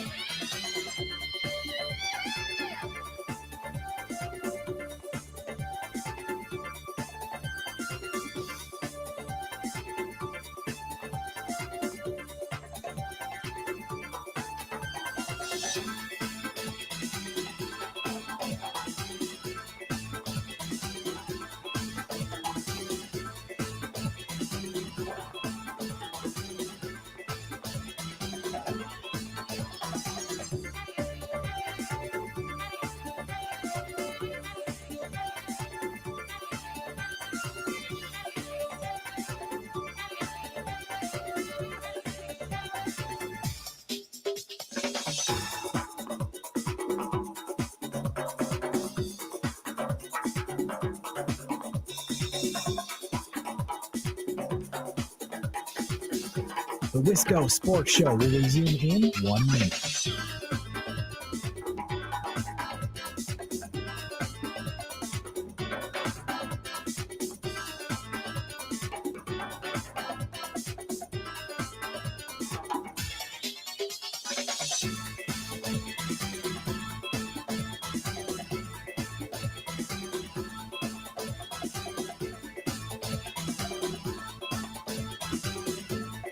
The Wisco Sports Show will resume in 30 seconds.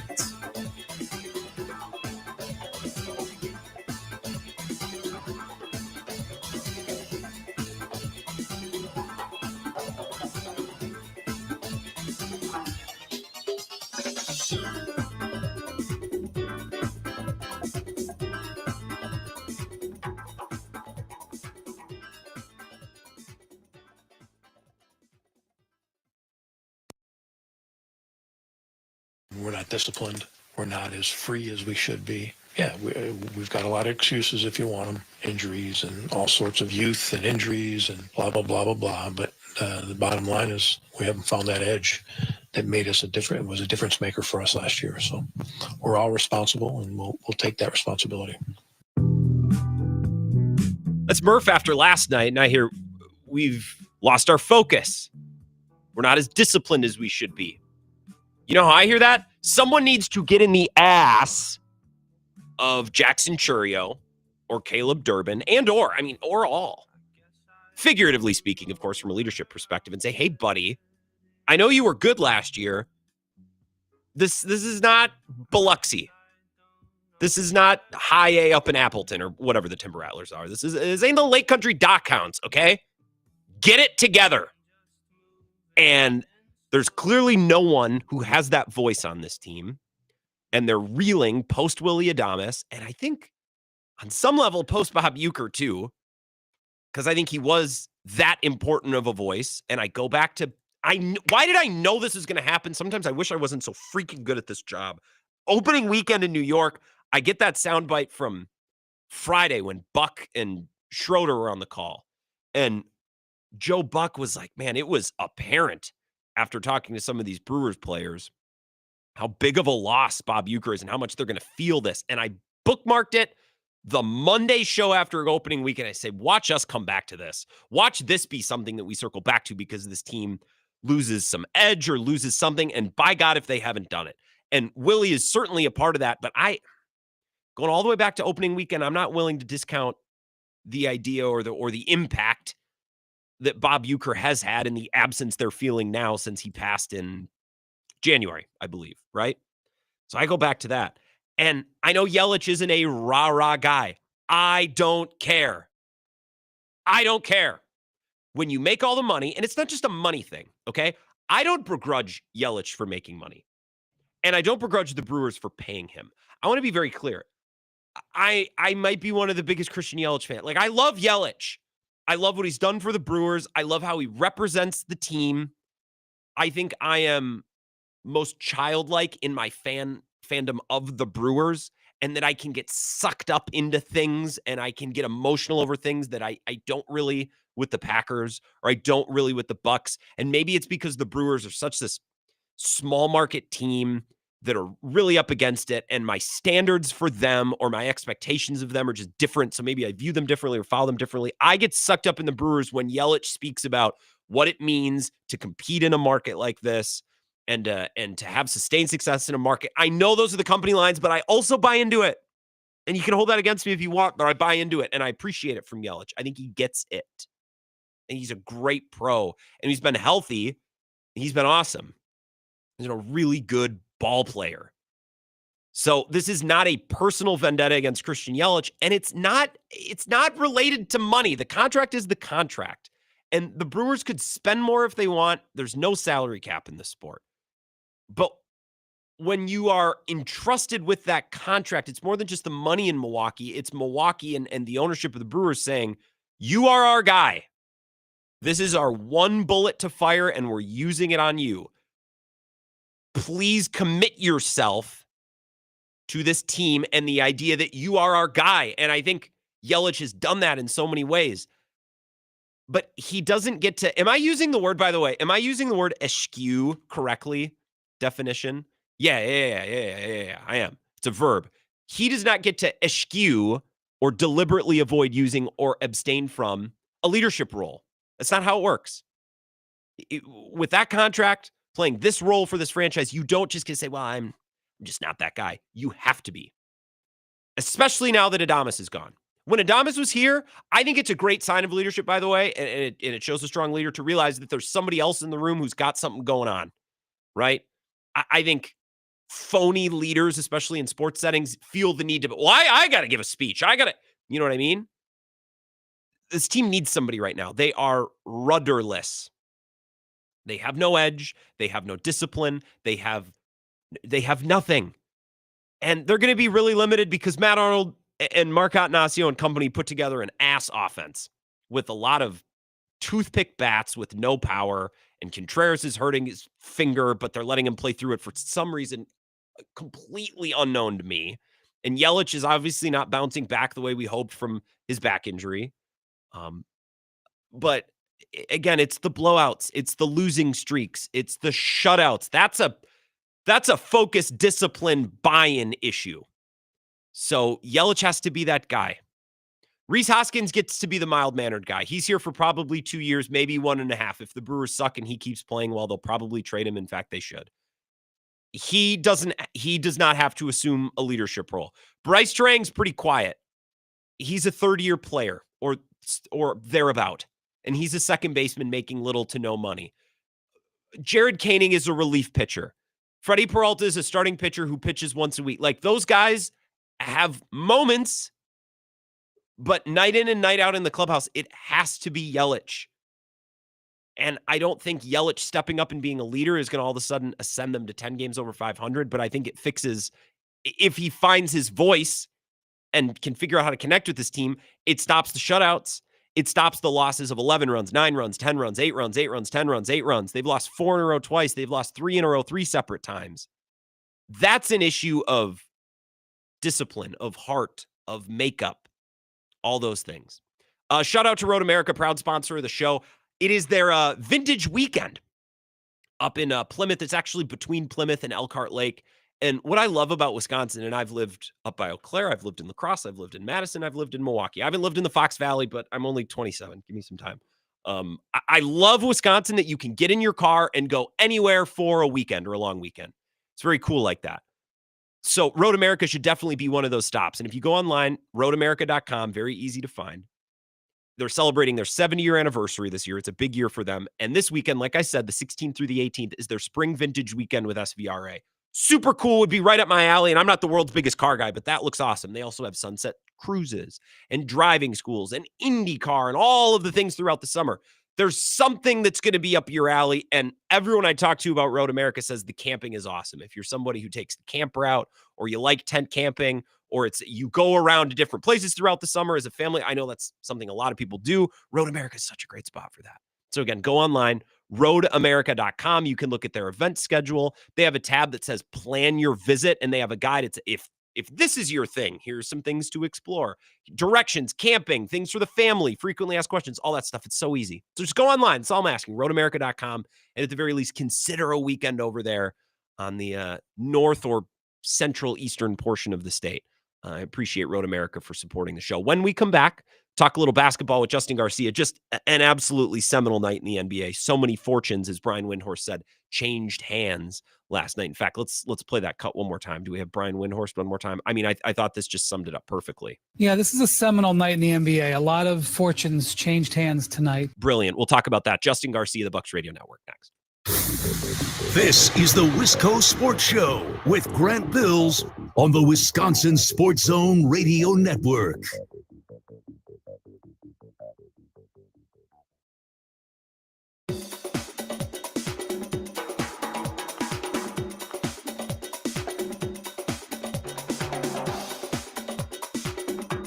The Wisco Sports Show will resume in 5 minutes.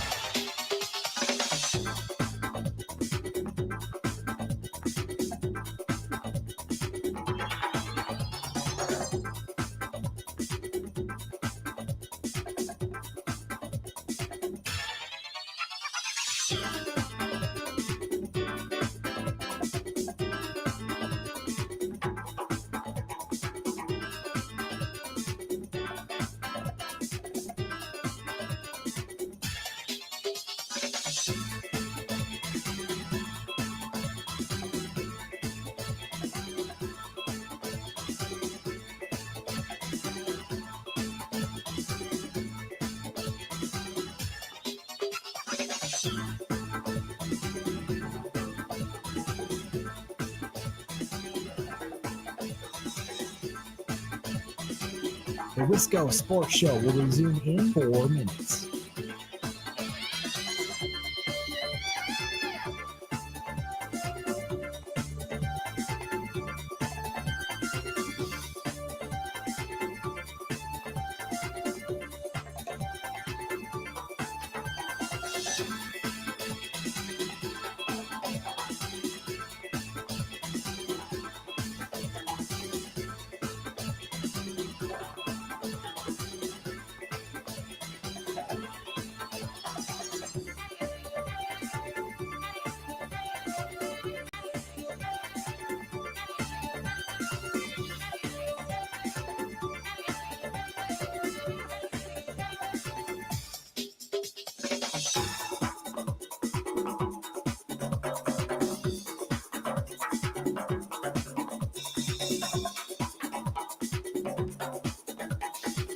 The Wisco Sports Show will resume in 3 minutes.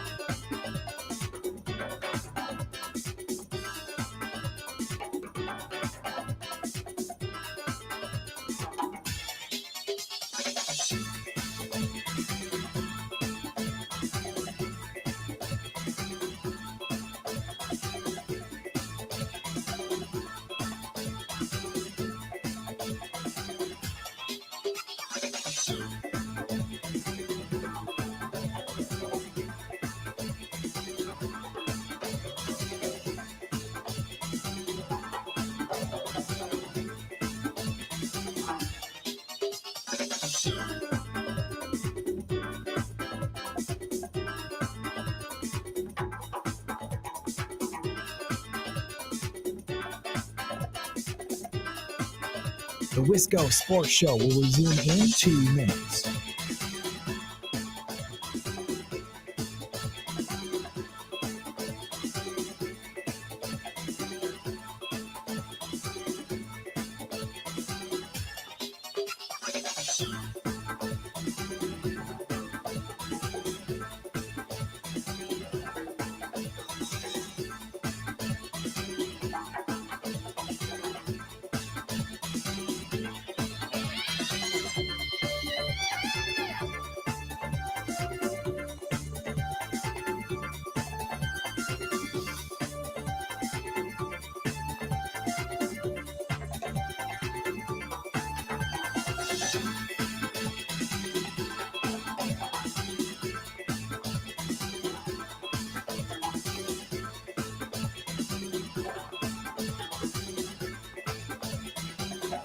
The Wisco Sports Show will resume in 1 minute.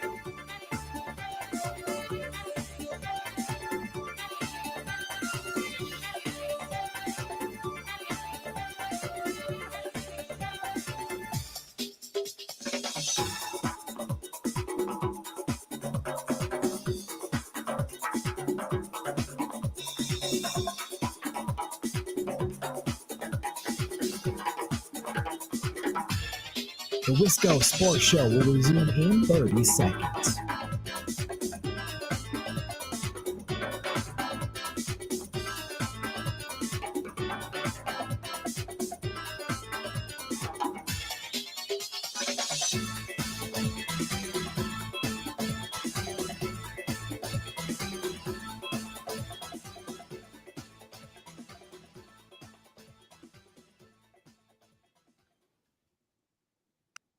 The second pick will be made by the San Antonio Spurs, and that means that the number 1 pick in the 2025 NBA draft goes to the Dallas Mavericks.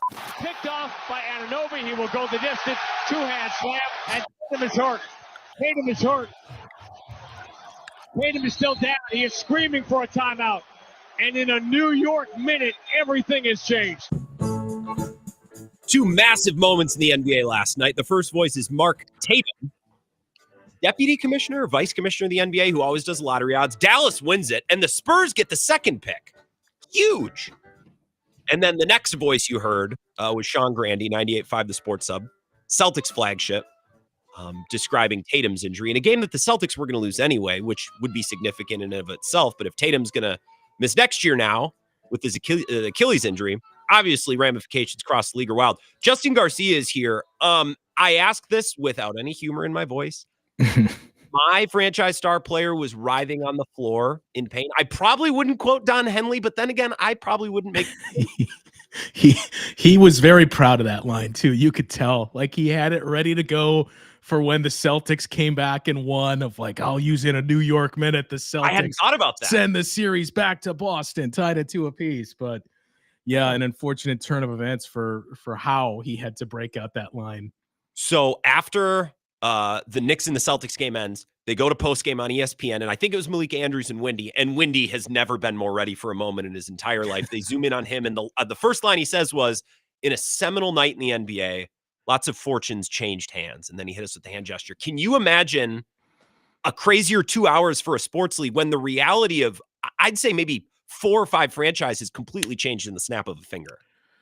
Yeah, I mean, it was something else to see the lottery unfold the way that it did, and then that Tatum injury. And I mean, I think we've all adopted the ABC mentality in this postseason of anyone but the Celtics. Oh, yeah. But even the biggest Celtics haters among us Bucks fans out there, you don't want to see it end like this. Like, it's the same conversation we had in 2022 when the Bucks did not have a chance to properly defend their title because of the Chris Middleton injury. And ironically enough, the injury didn't occur, but that series was against the Boston Celtics. So that, as we look back at it, and I think the tea leaves are certainly starting to indicate the Bucks are very much entering a different phase of Bucks basketball.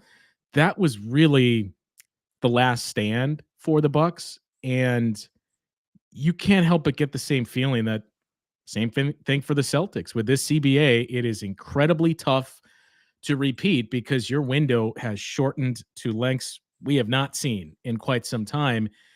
Now Tatum's going to miss, I would presume, all of next season. And it's a Celtics team that, I mean, we knew this was coming. It was one of the conversations that was buried a little bit further that you had to look for, but it was out there that, hey, they're going to have to start to make some trades, maybe even this offseason, because they only got 11 players under contract next year. And those 11 players are totaling just under $230 million in salary. The second apron line is $207 million. And they still have to, add 3 more guys. So I think that really expedited. You're going to see guys picked off this team, and all of the Rockets and Spurs are circling the carcass of the Bucks. I think you're going to start to see that apply to the Celtics now too. Yeah, and I heard gap year used in all of these podcasts talking about the Celtics' future, which is how the Bucks have been talked about as well. And I want to talk about the future of the Bucks and the Celtics, especially as it pertains to the draft lottery odds, which hit last night, because I think it's germane. But on the basketball, real quick, I would be willing to hear an argument that Celtics could have come back from 3-1 with a healthy Jason Tatum. Yeah, I think they would. Honestly. You think they would have? They have thoroughly outplayed the Knicks. Yeah, but here's the thing, Justin. At a certain point, the score has to matter. The games have to matter. And the Celtics are better, I think. But in 3 of these 4 games, like the Knicks have just taken their lunch and their soul. So how can you still say the Celtics are that much better where you would say they would have come back from 3-1, let alone they could have, which I'm here, but I don't mean to be dismissive, but because I have eyes. No, I'll say this. The Celtics have, for the most part, outplayed the Knicks in this series, and it was poor execution in 2 games that put them in an 0-2 hole. But the Knicks outplayed them in game 3. And that was, I think, the big fear if you're a Celtic. The Knicks outplayed the Celtics in game 3. Yep. Or game 4, I'm sorry. Game 4. Game 3, yes, it was not up for debate. Yep. But that was the big fear, I think, for a lot of Celtics fans is it's not doom and gloom that you're down 0-2 because of the way you lost these games and you look at the shooting percentages. And as we both kicked around, well, I was told that can't happen more than once in a series, but that should start to change. And it did in game 3.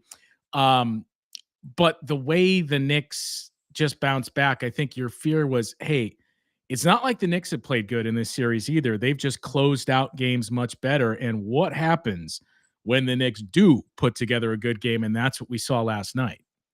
You know, this debate that was going on about how if 100 men could beat a gorilla, you heard about this, right? How many OG Anunobis would it take? I think single digits. That man, it's watching him is unlike anything. He's so big and explosive and just thick. I guess it's not a question. I just was watching him last night. And I'm like, holy balls, man. Like the Knicks are grown. Jalen Brunson's undersized, but Mikal Bridges and OG Anunoby are grown ass men. And Mikal Bridges, too, was arguably the most important guy in that game last night because, I mean, it's not to say Brunson wasn't good. He was, just short of 40? But it was Bridges in the fourth quarter that picked up the offense. And it was Bridges that, OG Anunoby has probably been the most valuable player for the Knicks in this series, to your point. But I think we'll remember Mikal Bridges in this series more than anyone else because he had big shots in the fourth quarter last night, and he sealed the games in games 1 and 2. It's just been such a fun, and I know my listeners care about this very little, but the final 5 minutes of that game last night until Tatum got hurt, it was just unbelievable defensive effort and just shot making through it all. It was really fun, and the crowd is unbelievable, and Chalamet's on a heater, unlike anything I've ever seen. That's secondary. So what's the difference going into this offseason between the position that the Bucks are in and the Celtics are in? Because a lot of people are like, well, you can't expect Giannis to take a gap year. And now people are talking about the Celtics taking a gap year. So explain the differences in their 2 situations now with an expensive superstar on the shelf next season. Well, they still have another and I know the Bucks do, as of this moment, do too, have another expensive superstar, but this, and that's technicality. It's not me forecasting anything. They still have Jaylen Brown, who's going to turn 29 next season. I think, and a lot of this was us as Bucks fans somewhat talking ourselves into it because nobody wanted to see Drew Holiday traded. But I think what you're really selling yourself on with that trade too for Damian Lillard was, I just don't know if Drew's play style is going to hold up through the years and he's eventually going to start to break down. And I do think we started to see that during the course of the regular season and certainly in this playoff run, but they still have Drew Holiday's contract. Somebody will trade for him. They still have Kristaps Porzingis. Have to attach one of they have picks, but they don't have a ton of picks. Do they have to attach one of those assets to offload him, do you think? I mean, I think it just depends on what the market is. Like, as we kind of joked about teams like the Spurs and the Rockets and, whoever else comes up short in the second round. The Rockets probably don't need him. They have defense. Yeah, I mean, they have that, tenfold. Like, we have younger Drew Holidays, maybe not quite as good, but we have those options. But a team that's looking at it and saying we just need a defensive perimeter guy that's going to help put us over the top. Sure. If we have the cap space to absorb it, we'll give you a lesser contract and maybe a bad contract that we don't want that costs less and take Drew Holiday. But he's got 2 full years under contract and a player option in 27, 28. I think he's going to be picking that one up, Justin. Yeah, I think you can pencil that one in for now. Kristaps Porzingis is an expiring contract next season, but not just the illness in the playoffs, and we don't know what it is. If you really want to entertain yourself, dig into the rabbit hole of people trying to figure out what this illness is that Kristaps Porzingis is currently dealing with. But he's a guy that even without this illness that he's been battling through, he's looked closer to the guy he was before Boston than he was the guy last year for this Celtics team. Derek White's another one when you talk about the contracts. So those three guys, at the very least, I would assume one of them is going to be traded, maybe even two. And then I think you have to explore guys like Sam Hauser too, who are making $10 million, and start to look at those contracts and turn, a $30 million deal into an $18 million deal to start to shave some of that money and eventually keep whittling away to get to basically what the Bucks did. If we're just going to shave some money, we're going to be on minimums for 2 years. And now we've gotten to the point where that's behind us. Justin Garcia is here, Bucks Radio Network, Locked on Bucks. And I'm sorry to keep asking you to come on week after week, but I'm so fired. This is the most I've been into the NBA in so long, and I just want someone to talk about it. I mean, with. the fact You're that so I think 2 weeks ago, whenever it was, and I said, I think we're getting Pacers Timberwolves as the finals. Yeah. And I mean, that is staring us in the face right now is a very, very strong reality. And think about that. If you came into the season and said these two teams will be playing in the NBA finals, when everybody thought, what are the Timberwolves doing with this trade? Are they in for a gap year? Are they waiting for 2 years from now to get money off the books? Everybody thought the Pacers were this new version of the Hawks that were going to take a step backward, and they only got to the conference finals because of injuries to teams that they played. And now we've reached the point where what we just walked through with the Celtics, we still don't know what's going to happen with the Bucks. I know the Cavs and Knicks are out there, but I mean, are we going to enter the season next year where the Indiana Pacers are perceived as the favorites in the class of the East? Well, here's the thing. Look no further than last season when the Wolves were built to beat the Nuggets and did, and then they got to a faster, more offensive gifted team in the next round and they couldn't hack it. The Knicks could suffer a similar fate. Like, I could see that going this way. We'll see what the Knicks, let's just assume both 3-1 teams advance. The Pacers can probably run the court on the Knicks and space them out in attacking ways. I would the Celtics pick, won't, right? Not just because I said, and part of it was just being hurt too, but I really believe they're a good team. But I do think the Pacers would, I'm not going to say easily, but I think they will handle the Knicks if that is in fact the matchup that we're going to get in the conference finals. Be pretty entertaining. So the lottery last night, I was pulling for the Spurs. I don't think that Giannis is going to request a trade. Here's why. I don't think Giannis is going to request a trade. First of all, before we get to the Bucks part, let's just talk about the lottery. I don't care that the Wizards and these other teams got jobbed. I have no sympathy. If you're in the lottery, you're sucking and drafting and sucking and drafting. You don't get my sympathy. And I do question a little bit why these teams keep getting the number one pick, like Hawks and Mavs. But I don't feel bad for any of these teams. You're a poverty team. You don't deserve anything. Well, you suck. You heard the line about throwing stones when you live in glass houses, right? Because if somebody asks to leave this team, you are very quickly faced with that situation. But go on. Well, there's a difference. Okay, here's the thing. Needing lottery luck and just praying you get the number one pick to save your franchise are two different things, right? Like the highest pick the Thunder got was number 2. But Chet really hasn't been the driving force behind everything else. Like, some of these small market teams got a little lottery luck, but you got to do the other stuff, Justin. You know what I mean? Like, the Wizards can't just be gifted a top prospect and that's expected to make them viable. And that other stuff, to be clear, is trading a once in a generation talent for a player that's older than him and injury prone. Well, that's what you have to do to put yourself in position to win a coin toss with the Chicago Bulls. Dude, the Bulls, God, I can't imagine doing sports talk radio in Chicago. Like, what do you even say coming in today? Like, well, another. Well, it happened again. It happened again. Let's do the Spurs, because I don't think the Mavericks will trade the Cooper Flag pick, and they shouldn't. But the Spurs, I don't think Giannis is going to ask out. But if he does, let's just play along. John Horst says you get Wemby, Giannis, and Fox, who I still love. We get everything. We get our choice of everything else. You know what I mean? That could make sense for both. And another thing, I think Giannis would like the idea of San Antonio and Wemby. I think there's certain cities that he wouldn't really mess with all that hard. I think San Antonio might be a good fit if it comes to it. Yeah, I mean, I'm not sold on the Spurs supporting cast.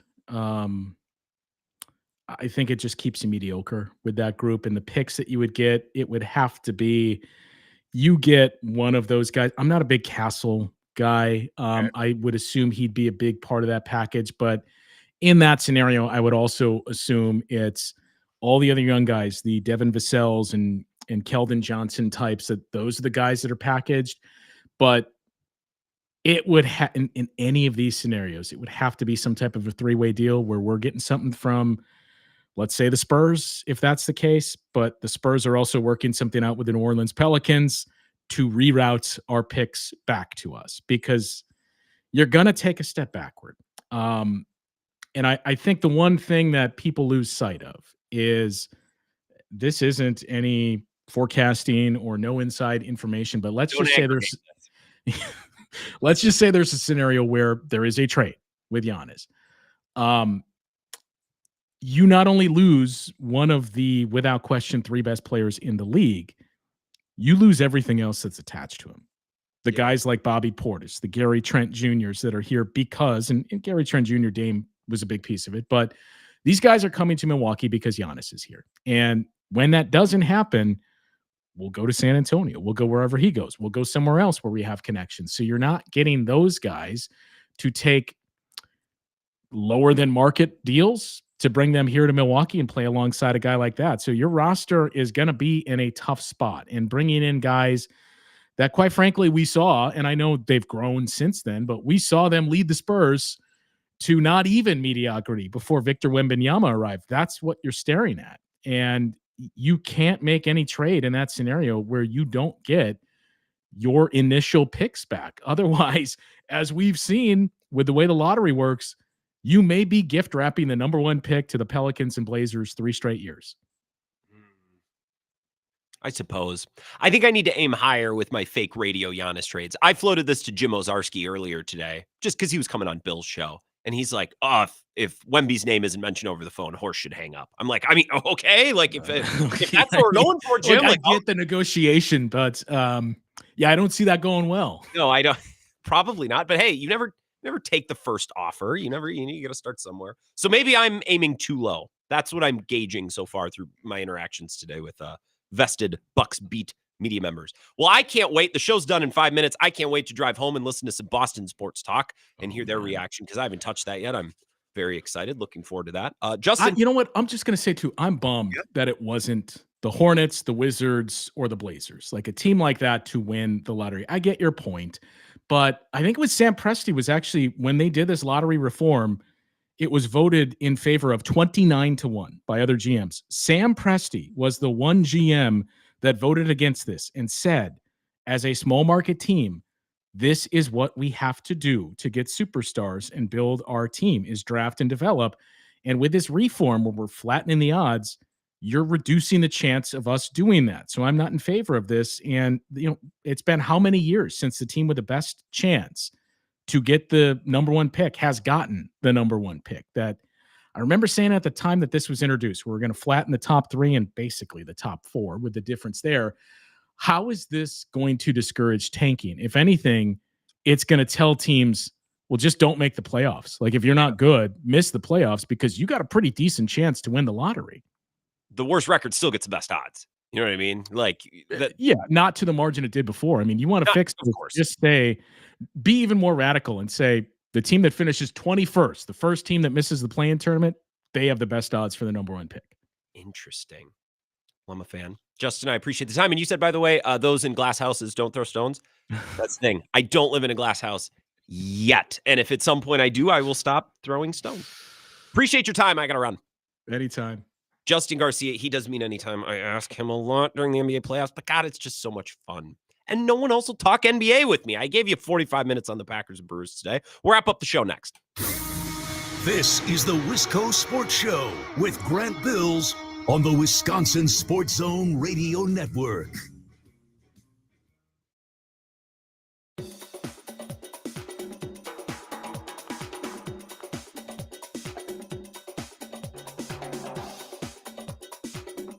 The Wisco Sports Show will resume in 3 minutes.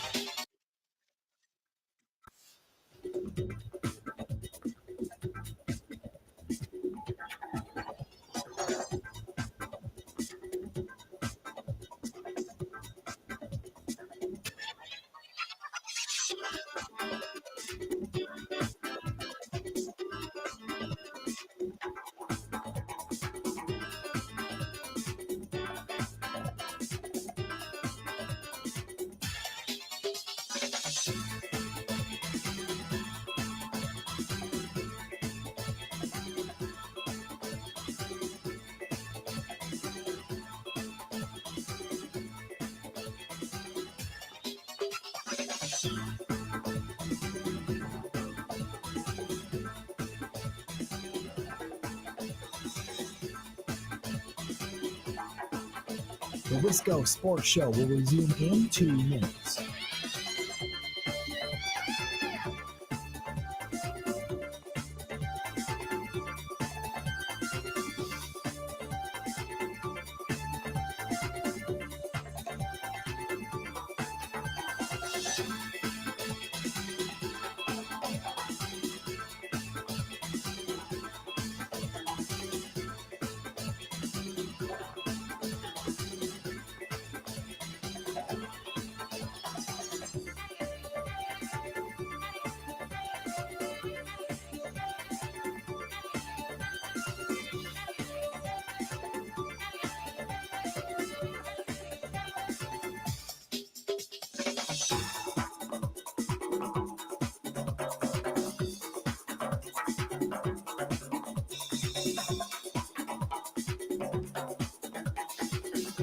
The Wisco Sports Show will resume in 1 minute.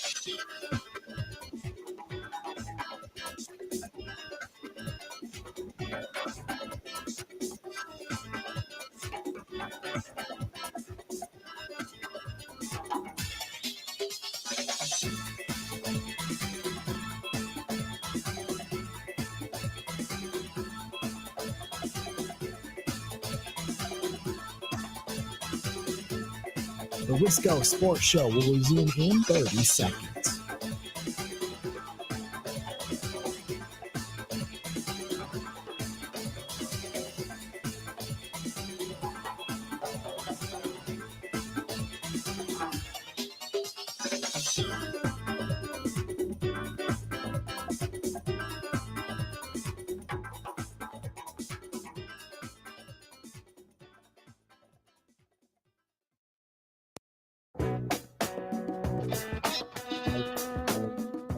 The Wisco Sports Show. Appreciate you listening tonight. Look, I know the NBA isn't everybody's bag, and if it's not your bag, I'm sorry. These NBA playoffs have been unbelievable. Knicks Celtics has been crazy. And if you're like, it's a crummy product, like Tim and Sparta earlier, he was skeptical.